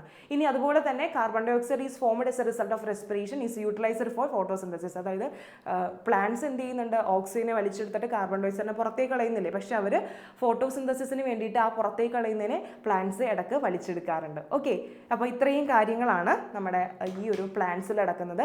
ഇലയിലും ഇളം കാണ്ഡത്തിലുമുള്ള ചെറു സുഷിരങ്ങളെയാണ് സ്റ്റൊമാറ്റ എന്ന് പറയുന്നത്. കട്ടികൂടിയ കാണ്ഡത്തിലും വേരിൻ്റെ ഉപരിതലത്തിലും സുഷിരങ്ങളായിരിക്കുന്ന ലെൻഡി സെല്ലുകളുണ്ട്, അതുവഴിയും എന്താണ്, പ്ലാന്റ്സ് റെസ്പിറേഷൻ അല്ലെങ്കിൽ ശ്വസനം നടത്താറുണ്ട്. അതുപോലെ തന്നെ വേരിലെ കോശങ്ങൾ, മൺതരിയിലുള്ള ഇടയിലുള്ള വായുവുമായിട്ട് ബന്ധപ്പെട്ട് നമ്മുടെ വേരുകൾ വഴിയും എന്താണ്, പ്ലാന്റ്സ് ശ്വസനം നടത്താറുണ്ട്. ഓക്കെ, പകൽ സമയത്ത് സ്റ്റൊമാറ്റോ തുറന്നിരിക്കുന്നു, രാത്രി സമയത്ത് അടച്ചിരിക്കുകയാണ് ചെയ്യുന്നത്. അപ്പോൾ രാത്രി സമയങ്ങളിൽ ഡിഫ്യൂഷൻ വഴിയിട്ടാണ് പ്ലാന്റ്സ് ശ്വസന പ്രക്രിയ ചെയ്യുന്നത്. പകൽ സമയത്ത് പ്രകാശ സംശ്ലേഷണത്തിൻ്റെ തോത് കൂടുതലായതിനാൽ ഉണ്ടാകുന്ന ഓക്സിജനെ ശ്വസനത്തിനായിട്ട് ഉപയോഗിക്കുന്നുണ്ട്, അധികമുള്ള ഓക്സിജനെ പുറത്തേക്ക് കളയുന്നുണ്ട്. ഓക്കെ, അപ്പോൾ ഇത്രയും കാര്യങ്ങളാണ് ഉള്ളത്. ഇനി അടുത്തതാണ് എയറോബിക് റെസ്പിറേഷനും അനെയറോബിക് റെസ്പിറേഷനും. എയറോബിക് റെസ്പിറേഷൻ എന്ന് വെച്ചാൽ ഓക്സിജൻ ഉപയോഗിച്ചിട്ടുള്ള റെസ്പിറേഷനെ എയറോബിക് റെസ്പിറേഷനും, ഇനി ഓക്സിജൻ ഉപയോഗിക്കാതെ വിത്തൗട്ട് ആയിട്ടുള്ളതിനെ അനെയറോബിക് റെസ്പിറേഷൻ എന്നാണ് പറയുന്നത്. ഓക്കെ, മലയാളം മീഡിയം ആയാലും ഇംഗ്ലീഷ് മീഡിയം ആയാലും സെയിം തന്നെയാണ് പറയുന്നത്. ഓക്കെ, അപ്പോൾ എയറോബിക് റെസ്പിറേഷൻ എന്ന് വെച്ചാൽ എന്താണ്, ഓക്സിജൻ യൂസ് ചെയ്തിട്ടുള്ളതിനെയാണ് എയറോബിക് എന്നും ഓക്സിജൻ യൂസ് ചെയ്യാത്തതിനെയാണ് അനെയറോബിക് എന്ന് പറയുന്നത്. അനെയറോബിക് റെസ്പിറേഷൻ സാധാരണയായിട്ട് നടക്കുന്നത് ബാക്ടീരിയാസിലും ഈസ്റ്റിലൊക്കെയാണ് കേട്ടോ. എയറോബിക് റെസ്പിറേഷൻ എന്താണ്, എല്ലാ ആനിമൽസിലും നമ്മളെല്ലാവരും എന്താണ്, എയറോബിക് റെസ്പിറേഷൻ ആണ് നടത്തുന്നത്. മനുഷ്യനടക്കമുള്ള ജന്തുക്കളിലും സസ്യങ്ങളിലൊക്കെ ശ്വസനം നടക്കുന്നത് ഓക്സിജൻ ഉപയോഗിച്ചിട്ടുള്ളതാണ്, അതിനെ എയറോബിക് എന്നും. ഇനി ചില ബാക്ടീരിയ, ഈസ്റ്റ് എന്നിവയിൽ ശ്വസനം നടക്കുന്നത് ഓക്സിജൻ ഉപയോഗിക്കാതെയാണ്, അതിനെയാണ് അനെയറോബിക് എന്ന് പറയുന്നത്. ഇനി നേരെ നമ്മൾ അടുത്ത ടോപ്പിക്കിലേക്ക് പോകണം. റെസ്പിറേഷൻ അവിടെ തീർന്നു. അടുത്തതാണ് എക്സ്ക്രീഷൻ. എക്സ്ക്രീഷൻ എന്ന് പറഞ്ഞാൽ എന്താ, വിസർജനം. നമ്മൾ ബോഡിയിൽ പല ആക്ടിവിറ്റീസ് നടക്കുകയാണ്, അപ്പോൾ അതിന് വേസ്റ്റും കാര്യങ്ങളൊക്കെ വരുന്നുണ്ട്, അതിനെങ്ങനെയാണ് പുറന്തള്ളുന്നതെന്നാണ് നോക്കുന്നത്. ആദ്യം കിഡ്നി സഹായിക്കുന്നുണ്ട്. കിഡ്നി എന്ത് ചെയ്യുന്നുണ്ട്, എന്താണ്, വാട്ടറിനെയും സോൾട്ടിനെയും ലവണങ്ങളെയും പുറന്തള്ളുന്നുണ്ട്. ലിവർ എന്ത് ചെയ്യുന്നുണ്ട്, സിന്തസൈസ് യൂറിയനെ സിന്തസൈസ് ചെയ്യുന്നുണ്ട്. സ്കിൻ എന്ത് ചെയ്യുന്നുണ്ട്, എക്സ്ക്രീറ്റ് വാട്ടർ ആൻഡ് സാൾട്ട്, ജലത്തിനെയും ലവണത്തിനെയും സ്കിന്നിലൂടെ വേർത്ത് എന്താണ് കളയുന്നുണ്ട്. ലങ്സ് എന്താ ചെയ്യുന്നത്, കാർബൺ ഡൈ ഓക്സൈഡിനെ എക്സ്പെൽ ചെയ്യുന്നുണ്ട്, അതായത് ശ്വാസകോശം കാർബൺ ഡൈ ഓക്സൈഡിനെ പുറന്തള്ളുന്നുണ്ട്. അപ്പോൾ ഇതൊക്കെയാണ് നമ്മുടെ മെയിൻ ആയിട്ടിരിക്കുന്ന എക്സ്ക്രീറ്ററി ഓർഗൻ വരുന്നത്. ഇനി യൂറിയ ഫോർമേഷൻ നോക്കാം. യൂറിയ ഫോർമേഷൻ എന്ന് പറഞ്ഞാൽ ഈ പറയുന്ന സെൽസിൽ ഒരുപാട് ആക്ടിവിറ്റീസ് ഒക്കെ നടക്കുമ്പോൾ അമോണിയ ഫോം ചെയ്യുന്നുണ്ട്. ഓക്കെ, ഈ അമോണിയ എന്ന് പറയുന്ന സംഭവം നമ്മുടെ ബോഡിക്ക് ഭയങ്കര ഹാംഫുൾ ആയിരിക്കുന്ന സംഭവമാണ്. അപ്പോൾ അത് എന്ത് ചെയ്യുന്നുണ്ട്, നമ്മുടെ ലിവർ എന്ത് ചെയ്യുന്നുണ്ട്, യൂറിയയാക്കി മാറ്റുന്നുണ്ട്. കാർബൺ ഡൈ ഓക്സൈഡും വാട്ടറും എൻസൈമും കൂടി ചേടി യൂറിയ, അതായത് അത്രയും പ്രശ്നമില്ലാത്ത ഒരു യൂറിയ, അതായത് അമോണിയ ഭയങ്കര ഹാംഫുൾ ആണ്, അതിൻ്റെ അതൊന്ന് ലൈറ്റ് ആക്കുകയാണ് ചെയ്യുന്നത്, അതിന് യൂറിയ നിർമ്മിക്കുന്നുണ്ട്. അപ്പോൾ ഈ ഒരു ഇക്വേഷൻ, യൂറിയയുടെ ഫോർമേഷൻ സാധാരണ ചോദിക്കാറുണ്ട്. അപ്പോൾ ammonia plus CO2 plus H2O gives urea, അത് പഠിക്കണം. ലിവർ ആണ് കേട്ടോ യൂറിയ ഫോർമേഷന് ചെയ്യുന്ന ആൾ, അല്ലെങ്കിൽ ആ ഒരു ഭാഗം, അല്ലെങ്കിൽ ആ ഒരു പാർട്ട് എന്ന് പറയുന്നത്. ഇനി കിഡ്നി ആൻഡ് റിലേറ്റഡ് പാർട്ട്, നമ്മുടെ മെയിൻ താരം എത്തിയിട്ടോ. ഈ കിഡ്നിയാണ് നമ്മുടെ ഈ പറയുന്ന രക്തത്തിലുള്ള വേസ്റ്റുകളൊക്കെ ഫിൽട്ടർ ചെയ്യുന്നത്. The human being have the pair of kidney. നമുക്ക് എല്ലാവർക്കും അറിയാം എന്താ, ഹ്യൂമൻ ബീങ്സിന് 2 വൃക്കകളാണ്, അതായത് ഒരു ജോഡി വൃക്കകളാണുള്ളത്. ഇതെന്താണ്, ബീൻ ഷേപ്പ്ഡാണ്, പയർ ഷേപ്പ്ഡ് ആയിട്ടാണ് കാണപ്പെടുന്നത്. നമ്മുടെ അബ്ഡോമൻ കാവിറ്റിയുടെ അല്ലെങ്കിൽ നട്ടലിൻ്റെ ഇരുഭാഗത്ത് കണ്ടിട്ടാണ് നമ്മുടെ കിഡ്നി ഇരിക്കുന്നത്. ഈ കിഡ്നിയിൽ അൾട്രാ ഫിൽട്രേഷൻ യൂണിറ്റുകളുണ്ട്, അതിനെ നമ്മൾ വിളിക്കുന്ന പേരാണ് നെഫ്രോൺ. നോട്ട് ചെയ്ത് വെച്ചോ, നെഫ്രോൺ ഇമ്പോർട്ടൻ്റ് ആണ്. നമ്മുടെ കിഡ്നിയിലെ അൾട്രാ ഫിൽട്രേഷൻ യൂണിറ്റിനെ വിളിക്കുന്ന പേരാണ് നെഫ്രോൺ എന്ന് പറയുന്നത്. ഈ നെഫ്രോൺ ആണ് ഈ പറയുന്ന കിഡ്നിയുടെ അടിസ്ഥാന ഘടകം അല്ലെങ്കിൽ സ്ട്രക്ചറൽ ആൻഡ് ഫങ്ഷണൽ യൂണിറ്റ് എന്ന് പറയുന്നത്. Around 12 lakhs nephrons R present in the each kidney. 2 കിഡ്നിയിലുമായിട്ട് 12 lakh nephrons ഉണ്ട്. ഈ നെഫ്രോൺസ് ഉള്ളത് കൊണ്ടാണ് നമ്മുടെ എന്ത് ഫിൽട്രേഷൻ നടക്കുന്നത്. ഓക്കെ, ഇനി അത് തന്നെയാണ് മലയാളത്തിൽ കൊടുത്തിരിക്കുന്നത്. മനുഷ്യനിൽ എന്താണ് ഒരു ജോഡി വൃക്കകളാണുള്ളത്. അവ എന്താണ് പയർ ആകൃതിയിലാണ് കാണപ്പെടുന്നത്. നെഫ്രോൺ ആണ് അതിൻ്റെ അടിസ്ഥാന ഘടകം എന്ന് പറയുന്നത്. അതുപോലെ ഇരു വൃക്കകളിലായിട്ട് 12 ലക്ഷം നെഫ്രോൺസ് ആണ് ഉള്ളത്. അത്രയും കാര്യങ്ങളാണ് മലയാളത്തിൽ കൊടുത്തത്. ഇനി ആ ഒരു നെഫ്രോണിൻ്റെ സ്ട്രക്ചറിലേക്ക് നമുക്ക് കിടക്കാം കേട്ടോ. മിസ് ഒന്ന് വരച്ച് കാണിച്ചു തരാം. ഓക്കെ, ഇതാണ് നെഫ്രോണിൻ്റെ ബൊമാൻസ് ക്യാപ്സ്യൂൾ എന്ന് പറയുന്ന ഭാഗമാണ് ആദ്യം പഠിക്കാനുള്ളത്. ഇതെന്ന് വെച്ചാൽ ഇത് ഇങ്ങനെ ഇരിക്കും, ഇതുപോലെ ഇരിക്കുന്ന ഒരു സ്ട്രക്ചറാണ് ബൊമാൻസ് ക്യാപ്സ്യൂൾ. ഈ ഒരു കപ്പ് ഷേപ്പ്ഡ് ആയിരിക്കുന്ന സ്ട്രക്ചറിനെ, അതായത് നെഫ്രോണിൻ്റെ ഏറ്റവും അറ്റത്ത് കാണപ്പെടുന്ന ഭാഗമാണ്, ഇതിനെ നമ്മൾ ബൊമാൻസ് ക്യാപ്സ്യൂൾ എന്ന് പറയുന്നു. ഈ ബൊമാൻസ് ക്യാപ്സ്യൂളിൻ്റെ ഈ ഒരു ഇടയിൽ 2 വാളിൻ്റെ ഇടയിലായിട്ട് ഒരു സ്പേസ് കണ്ട മക്കളെ, ഒരു സ്പേസ്, ഈ ഒരു സ്പേസ്, ആ സ്പേസിനെ നമ്മൾ വിളിക്കുന്ന പേരാണ് ക്യാപ്സുലർ എന്ന് പറയുന്നത്. ക്യാപ്സുലർ സ്പേസ് എന്നാണ് വിളിക്കുന്നത്. അതാണ് എന്ത് നമ്മുടെ ഈ പറയുന്ന ബൊമാൻസ് ക്യാപ്സ്യൂളിൻ്റെ സ്ട്രക്ചറായിട്ട് വരുന്നത്. ഇനി രണ്ടാമതാണ് peri tubular capillaries. Peri tubular capillaries എന്ന് വെച്ചിട്ടുണ്ടെങ്കിൽ ഇതിപ്പോൾ ബൊമാൻസ് ക്യാപ്സ്യൂൾ നമ്മൾ പഠിച്ചു. ഈ ബൊമാൻസ് ക്യാപ്സ്യൂള് ഇങ്ങനെ വന്നിട്ട് ഇങ്ങനെയാണ് പോകുന്നത്. ഇങ്ങനെ പോയിട്ട് കളക്റ്റിംഗ് ഡക്റ്റിലേക്ക് ആഡ് ചെയ്യുന്നുണ്ട്, കളക്റ്റിംഗ് ഡക്റ്റിലേക്ക് പോകുന്നുണ്ട്. ഇപ്പോൾ ഈ ബൊമാൻസ് ക്യാപ്സ്യൂളിലേക്ക് എൻ്റർ ചെയ്യുന്ന രക്തക്കുഴലിനെ നമ്മൾ വിളിക്കുന്നത് അഫറൻറ്റ് വെസൽസ് എന്നാണ്. Okay, afferent vessels. ഇവിടെ ഈ രക്തക്കുഴലുകൾ എന്താണ് ലോമികളായിട്ട് മാറി അവിടെ ഒന്നൊരു ഫിൽട്രേഷൻ യൂണിറ്റ് ഫോം ചെയ്യുന്നുണ്ട്. അതിനെ നമ്മൾ വിളിക്കുന്നത് ഗ്ലോമെറുലസ് എന്നാണ്. ഓക്കെ, ഇനി ഇവിടെ ഫിൽട്രേഷൻ ആ ഒരു ലോമികളിൽ നിന്നിട്ട് പുറത്തേക്ക് പോകുന്ന രക്തക്കുഴലിനെ നമ്മൾ എഫറൻറ്റ് എന്നാണ് പറയുന്നത് കേട്ടോ. എഫറൻറ്റ് എന്നാണ് പറയുന്നത്. എഫറൻറ്റ് വെസൽസ് എന്നാണ്. അകത്ത് കയറുന്നത് അഫറൻറ്റ്, പുറത്തേക്ക് കടക്കുന്നത് എഫറൻറ്റ്. ഈ എഫറൻറ്റ് വെസൽസിൻ്റെ കണ്ടിന്യൂഷനെ വിളിക്കുന്ന പേര്, അതായത് ഈ ഒരു കണ്ടിന്യൂഷനെ വിളിക്കുന്ന പേരാണ് പെരി ട്യൂബുലർ കാപ്പിലറീസ് എന്ന് പറയുന്നത്. ഓക്കെ, അതായത് the blood capillaries seen around the renal tubule as a continuation of efferent vessels. Efferent വെസൽസിൻ്റെ കണ്ടിന്യൂഷനെ വിളിക്കുന്ന പേരാണ് എന്ത് പെരി ട്യൂബുലർ കാപ്പിലറീസ് എന്ന് പറയുന്നത്. ഇനി ഇവിടെ കൊടുത്തിരിക്കുന്ന ഈ ഒരു സംഭവം കണ്ടോ, ഈ ഒരു ബൊമാൻസ് ക്യാപ്സ്യൂളിൻ്റെ കണ്ടിന്യൂഷനായിട്ട് മിസ് വരച്ചത്, അതിനെ റീനൽ ട്യൂബിൽ നിന്നാണ് കേട്ടോ പറയുന്നത്. റീനൽ ട്യൂബ് പെരി ട്യൂബുലർ കാപ്പിലറീസിൻ്റെ ബാഹ്യനാളികാലോമികാജാലം എന്നാണ് പറയുന്നത്. ഓക്കെ, ഇനി glomerulus, the region where the efferent vessels enter the Bowman's capsule it split into minute capillaries. ഞാൻ പറഞ്ഞിരുന്നു ബൊമാൻസ് ക്യാപ്സ്യൂളിലേക്ക് നമ്മുടെ അഫറൻറ്റ് വെസൽസ് കടന്നു കഴിയുമ്പോൾ എന്താ മൈന്യൂട്ട് കാപ്പിലറീസ് ആയിട്ട് മാറും. അതിനെയാണ് എന്ത് ഗ്ലോമറുലസ് എന്ന് പറയുന്നത്. അഫറൻറ്റ് വെസൽസിൻ ബൊമാൻസ് ക്യാപ്സ്യൂളിലേക്ക് പ്രവേശിച്ച സൂക്ഷ്മ ലോവികളായിരിക്കുന്ന ഭാഗത്തിനെയാണ് നമ്മൾ ഗ്ലോമറുലസ് എന്ന് പറയുന്നത്. ഇനി അടുത്തതാണ് എഫറൻറ്റ് വെസൽസ്. എഫറൻറ്റ് വെസൽസ് എന്ന് വെച്ചാൽ ഈ ബൊമാൻസ് ക്യാപ്സ്യൂളിലേക്ക് കടക്കുന്ന രക്തക്കുഴലിനെയാണ് എഫറൻറ്റ് വെസൽസ് എന്ന് പറയുന്നത്. പുറത്തേക്ക് കടക്കുന്നതിനാണ് എഫറൻറ്റ് വെസൽസ് എന്ന് പറയുന്നത്. ഇനി അഫറൻറ്റ് വെസൽസ് എന്ന് വെച്ചാൽ അകത്തേക്ക് കടക്കുന്നത്, മാറിപ്പോകരുത് കേട്ടോ. അഫറൻറ്റ് ബൊമാൻസ് ക്യാപ്സ്യൂളിൻ്റെ അകത്തേക്ക് കടക്കുന്നത്, എഫറൻറ്റ് പുറത്തേക്ക് കടക്കുന്ന രക്തക്കുഴൽ കേട്ടോ. ഓക്കെ, അത് രണ്ടും കഴിഞ്ഞു. ഇനി റീനൽ ട്യൂബിൾ ദ ലോങ് ട്യൂബാണ്. ഈ കാണുന്ന ഭാഗമാണ് കേട്ടോ ലോങ് ട്യൂബ്. ഒരിത് കണ്ടോ ഇവിടെ ഇങ്ങനെ, ഈ ലോങ് ട്യൂബാണ് which connect Bowman's capsule and collecting duct. ഈ ബൊമാൻസ് ക്യാപ്സ്യൂളിനെയും അതുപോലെ ഈ കളക്റ്റിംഗ് ഡക്റ്റിനെയും തമ്മിൽ കണക്ട് ചെയ്യുന്ന ലോങ് ട്യൂബിനെയാണ് റീനൽ ട്യൂബ് അഥവാ വൃക്ക നളിക എന്ന് പറയുന്നത്. ബൊമാൻസ് ക്യാപ്സ്യൂളിനെയും ശേഖരണ നാളികയെയും ബന്ധിപ്പിക്കുന്ന നീണ്ട കുഴലാണ് എന്ത് ബൊമാൻസ് ക്യാപ്സ്യൂൾ. ഇനി കളക്റ്റിംഗ് ഡക്ട് എന്ന് വെച്ചിട്ടുണ്ടെങ്കിൽ the part where the renal tubule enter absorption of water take place, urine is collected and carried to the pelvis. അതായത് നമ്മുടെ ഈ പറയുന്ന റീനൽ ട്യൂബിൽ നിന്ന് വരുന്ന ആ ഒരു ഭാഗമാണ് എന്ത് കളക്റ്റിംഗ് ഡക്റ്റ്. അവിടെ വെച്ചിട്ടാണ് വാട്ടറിൻ്റെ അബ്സോർപ്ഷൻ കാര്യങ്ങളൊക്കെ നടക്കുന്നത്. യൂറിൻ പെൽവിസിലേക്ക് പോകുന്നത് എവിടെ നിന്നാണ്? ഈ ഡക്റ്റിൽ നിന്നാണ്. ഓക്കെ, ഇനി അടുത്ത നമ്മൾ യൂറിൻ ഫോർമേഷൻ്റെ കാര്യമാണ്. നെഫ്രോണിൻ്റെ സ്ട്രക്ചർ കഴിഞ്ഞ് ഇനി യൂറിൻ ഫോർമേഷനാണ്. യൂറിൻ ഫോർമേഷന് 3 ഘട്ടങ്ങളാണുള്ളത്. ഒന്ന് അൾട്രാ ഫിൽട്രേഷൻ, രണ്ടാമത്തെ റീഅബ്സോർപ്ഷൻ, മൂന്നാമത്തെ സെക്രീഷൻ. ഈ 3 ഘട്ടങ്ങളാണ് നമ്മുടെ യൂറിൻ ഫോർമേഷൻ അല്ലെങ്കിൽ മൂത്രത്തിൻ്റെ നിർമ്മാണത്തിന് വരുന്നത്. അൾട്രാ ഫിൽട്രേഷൻ എന്ന് പറഞ്ഞു കഴിഞ്ഞാൽ നമ്മുടെ ബ്ലഡ് എന്ത് ചെയ്യുന്നുണ്ട്? അഫറൻറ്റ് വെസൽസ് വഴി ബൊമാൻസ് ക്യാപ്സ്യൂളിൻ്റെ അകത്തേക്ക് കിടക്കുന്നുണ്ട്. അവിടെ എന്തുണ്ട്? ഗ്ലോമറുലസ് ഉണ്ട്. ഗ്ലോമറുലസ് എന്ത് ചെയ്യുന്നുണ്ട്? ഈ രക്തത്തിലെ വേസ്റ്റിനെ അരിച്ചിട്ട് ക്യാപ്സുലർ സ്പേസിലേക്ക് കൊടുക്കുന്നുണ്ട്. അപ്പോൾ എന്താണ് അവിടെ ആ വേസ്റ്റ് വന്ന ഒരു ഫ്ലൂയിഡ് വീഴുന്നുണ്ട്. ആ ഫ്ലൂയിഡിനെ നമ്മൾ വിളിക്കുന്ന പേരാണ് എന്ത്? ഗ്ലോമെറുലർ ഫിൽട്രേറ്റ് എന്ന് പറയുന്നു. ഓക്കെ, മലയാളം മീഡിയം അത് തന്നെയാണ്. ഓക്കെ, ആ വേസ്റ്റ് റിമൂവ് ചെയ്തിരിക്കുക, രക്തത്തിലെ വേസ്റ്റ് റിമൂവ് ചെയ്തിട്ട് എന്ത് ചെയ്യുന്നുണ്ട്? നമ്മൾ താഴത്തെ ക്യാപ്സുലർ സ്പേസിലേക്ക് കൊടുക്കുന്നുണ്ട്. അതിനെയാണ് ഗ്ലോമെറുലർ ഫിൽട്രേറ്റ് എന്ന് പറയുന്നത്. ഈ ഫിൽട്രേറ്റ് വന്ന് വീഴുന്നതിന് വേണ്ടിയിട്ട് അഫറൻറ്റ് വെസൽസിൻ്റെയും എഫറൻറ്റ് വെസൽസിലെയും ഡയാമീറ്ററിലും തമ്മിലുള്ള ഒരു വ്യത്യാസം, ആ ഒരു ഡിഫറൻസ് എന്ത് ചെയ്യുന്നുണ്ട്, കുറച്ച് ഹെൽപ്പ് ചെയ്യുന്നുണ്ട്. ഓക്കെ, സൂക്ഷ്മ അരിക്കൽ, രക്തത്തിലെ ഗ്ലോമറസിലൂടെ രക്തം ഒഴുകുമ്പോൾ അതിലെ സൂക്ഷ്മങ്ങളിലൂടെ സൂക്ഷ്മ അരിക്കലിന് വിധേയമാകുന്നു. ഇതിന്റെ ഫലമായിട്ട് ഗ്ലോമറുലാർ ഫിൽട്രേറ്റ് എന്ന് പറയുന്ന ദ്രാവകം രൂപപ്പെടുന്നു. അഫറൻറ്റ് വെസൽസിന്റെയും എഫറൻറ്റ് വെസൽസിന്റെയും വ്യാസ വ്യത്യാസം മൂലമുണ്ടാവുന്ന ആ ഒരു പ്രഷർ, ഉയർന്ന മർദ്ദം ഈ ഒരു പ്രക്രിയയെ സഹായിക്കുന്നുണ്ട്. അതാണ് ആദ്യത്തെ ഘട്ടം എന്ന് പറയുന്നത്. അതായത് വേസ്റ്റ് വന്ന് വീണു. ഓക്കെ, ആ വേസ്റ്റ് വന്ന് വീണ ആ വേസ്റ്റ് വെള്ളത്തിനെ നമ്മൾ വിളിക്കുന്നത് എന്താണ്, ഗ്ലോമറുലാർ ഫിൽട്രേറ്റ് എന്നാണ്. ഗ്ലോമറുലാർ ഫിൽട്രേറ്റ് എന്നാണ് വിളിക്കുന്നത്. ഇനി രണ്ടാമത്തെ ഘട്ടമാണ് റീഅബ്സോർപ്ഷൻ. റീഅബ്സോർപ്ഷൻ എന്ന് വെച്ചിട്ടുണ്ടെങ്കിൽ നമ്മളിപ്പോൾ എൻ്റെ റൂം ഞാൻ ക്ലീൻ ചെയ്യാനാണ്, ക്ലീൻ ചെയ്തു, ഫുള്ള് ക്ലീൻ ചെയ്ത് കഴിഞ്ഞിട്ട് അതിനകത്ത് വേസ്റ്റ് ഒക്കെ പറക്കി ഞാൻ കത്തിക്കാൻ കൊണ്ടുപോകണേ.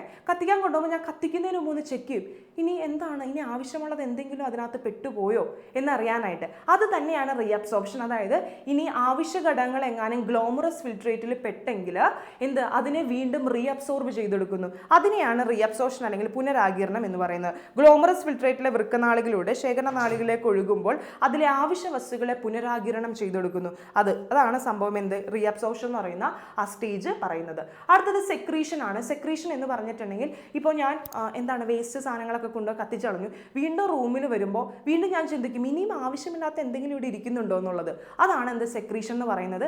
എക്സസ് ആയിട്ടുള്ള ഇനിയും എന്തെങ്കിലും വേസ്റ്റ് ഉണ്ടെങ്കിൽ അതും കൂടി ആ ഒരു റീനൽ ട്യൂബിലേക്ക് ഇട്ട് കൊടുക്കുന്നു. അതാണ് സെക്രീഷൻ അല്ലെങ്കിൽ ശ്രവണം എന്ന് പറയുന്നത്. രക്തത്തിൽ അധികമായി അവശേഷിക്കുന്ന ചില ഘടകങ്ങളെ വൃക്കാനാളികളിലേക്ക് അല്ലെങ്കിൽ റീനൽ ട്യൂബിലേക്ക് ഇട്ട് കൊടുക്കുന്നു. അതാണ് ശ്രവണം അല്ലെങ്കിൽ സെക്രീഷൻ എന്ന് പറയുന്നത്.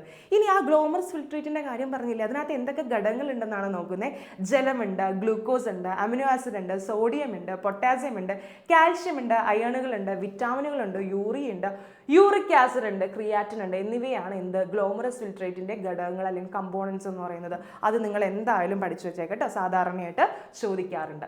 ഇനി യൂറിൻ എന്ന് പറയുന്നത് എന്താണ്, നമ്മുടെ ശേഖരണ നാളി അല്ലെങ്കിൽ നമ്മുടെ കളക്ടിങ് ഡക്റ്റിലേക്ക് ഈ ഗ്ലോമറുലാർ ഫിൽട്രേറ്റ് എന്ന് പറയുന്ന സംഭവം വന്നില്ല, അത് പുറത്തേക്ക് കടക്കുമ്പോൾ, ഇപ്പോൾ എൽവിസിലേക്ക് കടക്കുമ്പോൾ ആ ഒഴുകിയെത്തുന്ന ദ്രാവകത്തിനെ വിളിക്കുന്ന പേരാണ് മൂത്രം അല്ലെങ്കിൽ യൂറിൻ എന്ന് പറയുന്നത് കേട്ടോ. ഓക്കെ, അപ്പോൾ അത്രയേ ഉള്ളൂ. അതായത് നമ്മുടെ ആ ഒരു ഗ്ലോമറസ് ഫിൽട്രേറ്റ് പുറത്തേക്ക്, നമ്മുടെ കിഡ്നിയുടെ പുറത്തേക്ക് കിടക്കുമ്പോൾ ആ ദ്രാവകത്തിനെ നമ്മൾ എന്ത് പറയുന്നുണ്ട്, യൂറിൻ അല്ലെങ്കിൽ മൂത്രം എന്ന് പറയുന്നുണ്ട്. ഇനി അതിൻ്റെ ഫോർമേഷൻ ആണ് കൊടുത്തിരിക്കുന്നത്. ഈ ഒരു ഫ്ലോ ചാർട്ട് എൻ്റെ മക്കൾ പഠിച്ചു വെക്കണം. അയോട്ടയുണ്ട്, റീനൽ ആർട്ടറി ഉണ്ട്, അത് കഴിഞ്ഞിട്ട് ഗ്ലോമറസിലേക്ക് കടക്കുന്നു, നമ്മുടെ ഗ്ലോമറസ് ഫിൽട്രേറ്റ് ഉണ്ടാവുന്നു, അത് റീനൽ ട്യൂബിലേക്ക് പോകുന്നു, അതിനുശേഷം കളക്ടിങ് ഡക്റ്റിലേക്ക് പോകുന്നു, എന്നിട്ട് അതെന്താവുന്നു, ഗ്ലോമറസ് ഫിൽട്രേറ്റ് യൂറിനായിട്ട് മാറുന്നു, അതിനുശേഷം പെൽവിസ് വഴി, യൂറേറ്റർ വഴി, യൂറിനർ ബ്ലാഡർ വഴി പുറത്തേക്ക് കളയുന്നു.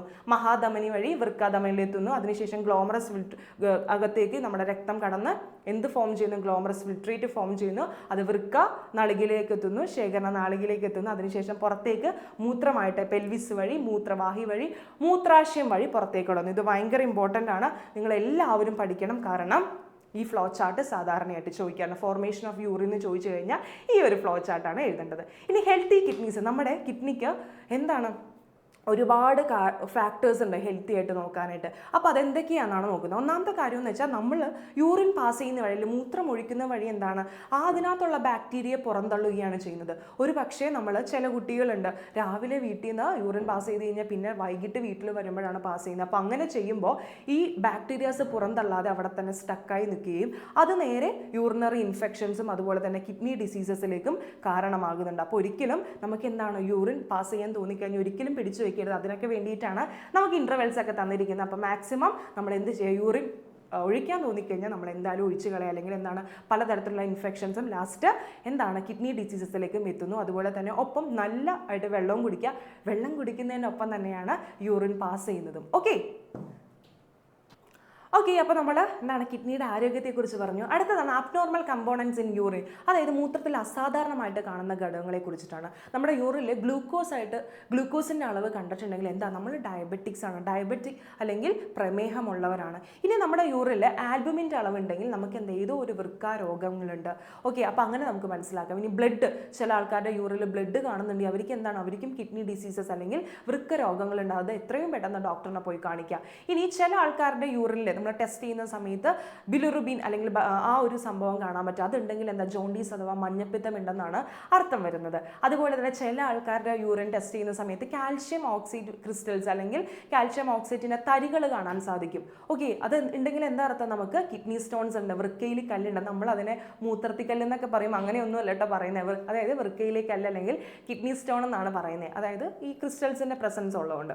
ഇനി ചില ആൾക്കാരുടെ യൂറിൻ ടെസ്റ്റ് ചെയ്യുമ്പോൾ പസൽസ് കാണാൻ സാധിക്കും, പഴുപ്പ് കോശങ്ങൾ കാണാൻ സാധിക്കും. അങ്ങനെ ഉണ്ടെങ്കിൽ എന്താ അർത്ഥം? നമുക്ക് യൂറിനറി ട്രാക്ട് ഇൻഫെക്ഷൻ അല്ലെങ്കിൽ മൂത്രപഥത്തിൽ അണുബാധയുണ്ട് അല്ലെങ്കിൽ മൂത്രത്തിൽ പഴുപ്പുണ്ടെന്നൊക്കെ നമ്മൾ പറയില്ലേ, അതെന്താണ്? ഈ പറയുന്ന പസൽസിന്റെ പ്രസൻസ് കൊണ്ടാണ്. അപ്പോൾ ഈ ഒരു കാര്യങ്ങളൊക്കെ ഉണ്ടോയെന്ന് അറിയാൻ വേണ്ടിയിട്ടാണ് ഡോക്ടേഴ്സ് എന്ത് പറയുന്നത്, ഒന്ന് യൂറിൻ ചെക്ക് ചെയ്തേക്കട്ടോ, ഒന്ന് മൂത്രം ഒന്ന് പരിശോധിക്കാൻ പറയുന്നത്. അപ്പോൾ ഇങ്ങനെ എന്തെങ്കിലും ഉണ്ടെങ്കിൽ അതിനുള്ള എന്താണ് നടപടികൾ ചെയ്യാൻ പറ്റും. ഓക്കെ, അപ്പോൾ ഇതൊക്കെയാണ് സാധാരണ യൂറിനിൽ അസാധാരണമായിട്ട് കാണുന്ന ഫാക്ടേഴ്സ് എന്ന് പറയുന്നത്. ഇനി രോഗങ്ങളെ കുറിച്ചിട്ടാണ് പറയുന്നത് കേട്ടോ. നമ്മുടെ കിഡ്നിക്ക് പലതരത്തിലുള്ള രോഗങ്ങൾ ബാധിക്കാം. എല്ലാ കാര്യങ്ങളും കൊടുത്തിട്ടില്ല, 3 അസുഖങ്ങളെ കുറിച്ച് നിങ്ങൾക്ക് പഠിക്കാനുള്ളത്. ആദ്യം നെഫ്രൈറ്റീസ് ആണ്. നെഫ്രൈറ്റീസ് എന്ന് വെച്ചിട്ടുണ്ടെങ്കിൽ വല്ല ഇൻഫെക്ഷനോ വിഷബാധോ ഇൻടോക്സിഫിക്കേഷനോ വെച്ചിട്ട് നമ്മുടെ കിഡ്നി വന്ന് വീർക്കുന്ന അല്ലെങ്കിൽ കിഡ്നിക്ക് വരുന്ന വീക്കത്തിനെ വിളിക്കുന്ന പേരാണ് നെഫ്രൈറ്റീസ് എന്ന് പറയുന്നത്. ഇതിന്റെ സിംറ്റംസ് എന്ന് വെച്ചാൽ turbid and dark coloured urine, അതായത് കടും നിറത്തിലും അതുപോലെ മഞ്ഞ നിറത്തിലും കലങ്ങിയതുമായിട്ടുള്ള യൂറിൻ ആയിരിക്കും ഉണ്ടാകുന്നത്. അതുപോലെ ഭയങ്കര ബാക്ക് പെയിൻ ആയിരിക്കും, ഭയങ്കര പുറം വേദന ആയിരിക്കും, ഒപ്പം ഫീവർ ഉണ്ടാവും.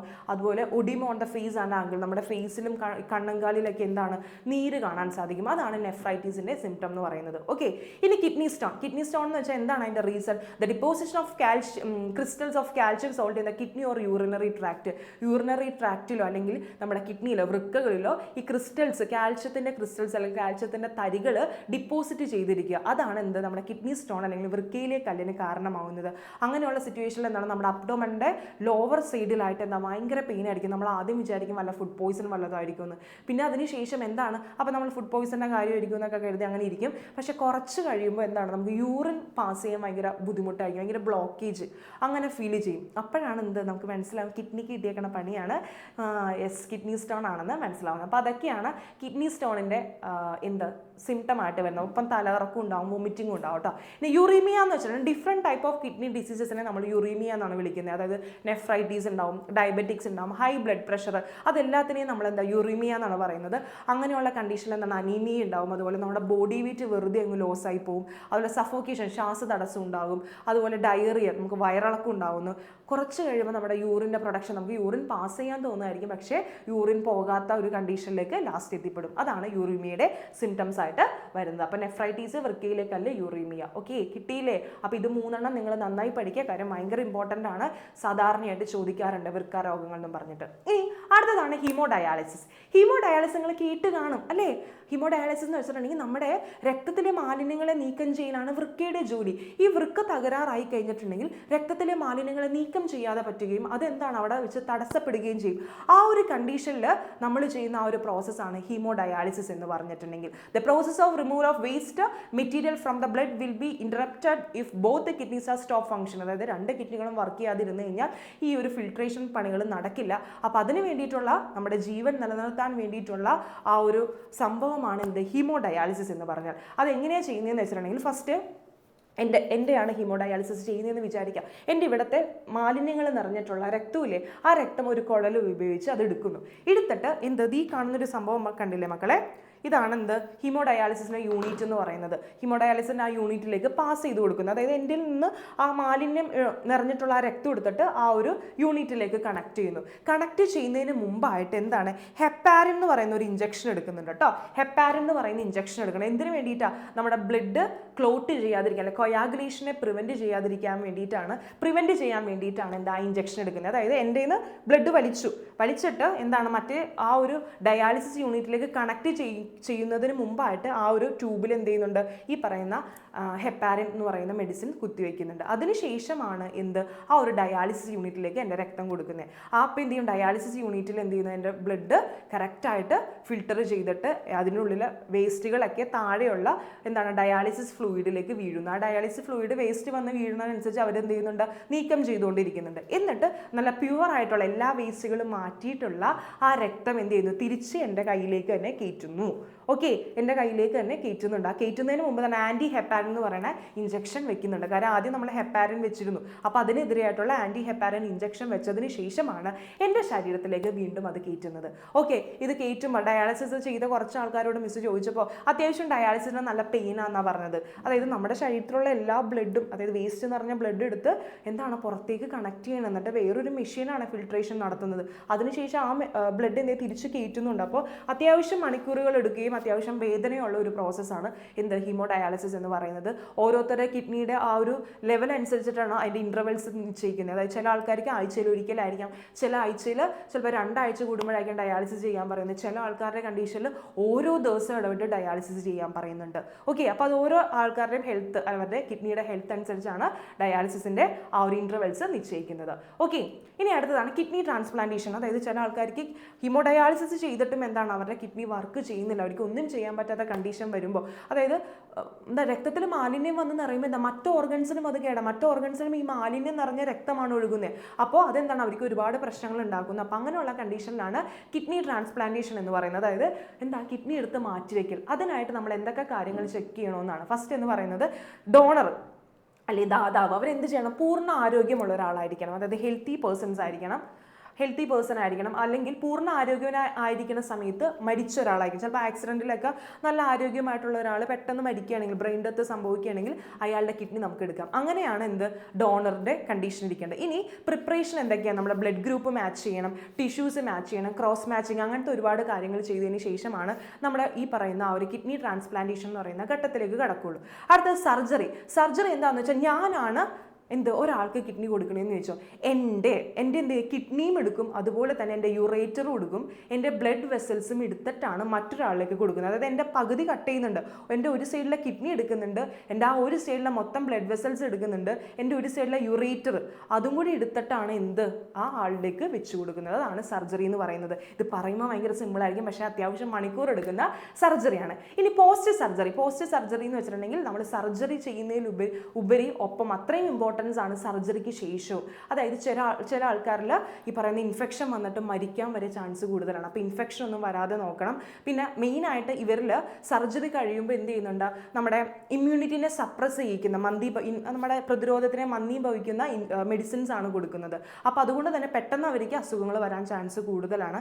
അപ്പോൾ അതുകൊണ്ട് തന്നെ അവരുടെ അടുത്ത് ഈ അസുഖമുള്ള ആൾക്കാരോ അല്ലെങ്കിൽ വിസിറ്റേഴ്സ് ഒന്നും പോകാതിരിക്കുക, മാക്സിമം അതാണ് നല്ലത്. പിന്നെ അതുപോലെ തന്നെ കറക്റ്റായിട്ടുള്ള ഫോളോ അപ്പ് ചെയ്യുക, ഡോക്ടേഴ്സിനെ കാണേണ്ട സമയങ്ങളിൽ തന്നെ കാണുക കേട്ടോ. അപ്പോൾ അതൊക്കെയാണ് കിഡ്നി ട്രാൻസ്പ്ലാന്റേഷൻ്റെ ദാതാവിൻ്റെയും സ്വീകർത്താവിൻ്റെയും അതുപോലെ തന്നെ എന്തൊക്കെ പ്രിപ്പറേഷൻ ആണ് അല്ലെങ്കിൽ സർജറി എന്താണ്, സർജറി കഴിഞ്ഞിട്ട് എന്തൊക്കെയാണെന്നുള്ളത് കൊടുത്തിരിക്കുന്നത്. ഓക്കെ, ഇനി അടുത്തത് പറയുന്നത് എക്സ്ക്രീഷൻ ഇൻ അതർ ഓർഗാൻസ്. ഞാൻ പറഞ്ഞിരുന്നത് നമ്മളിൽ മാത്രമല്ല മറ്റെല്ലാവരിലും എക്സ്ക്രീഷൻ റെസ്പിറേഷൻ എല്ലാം നടക്കുന്നുണ്ട്.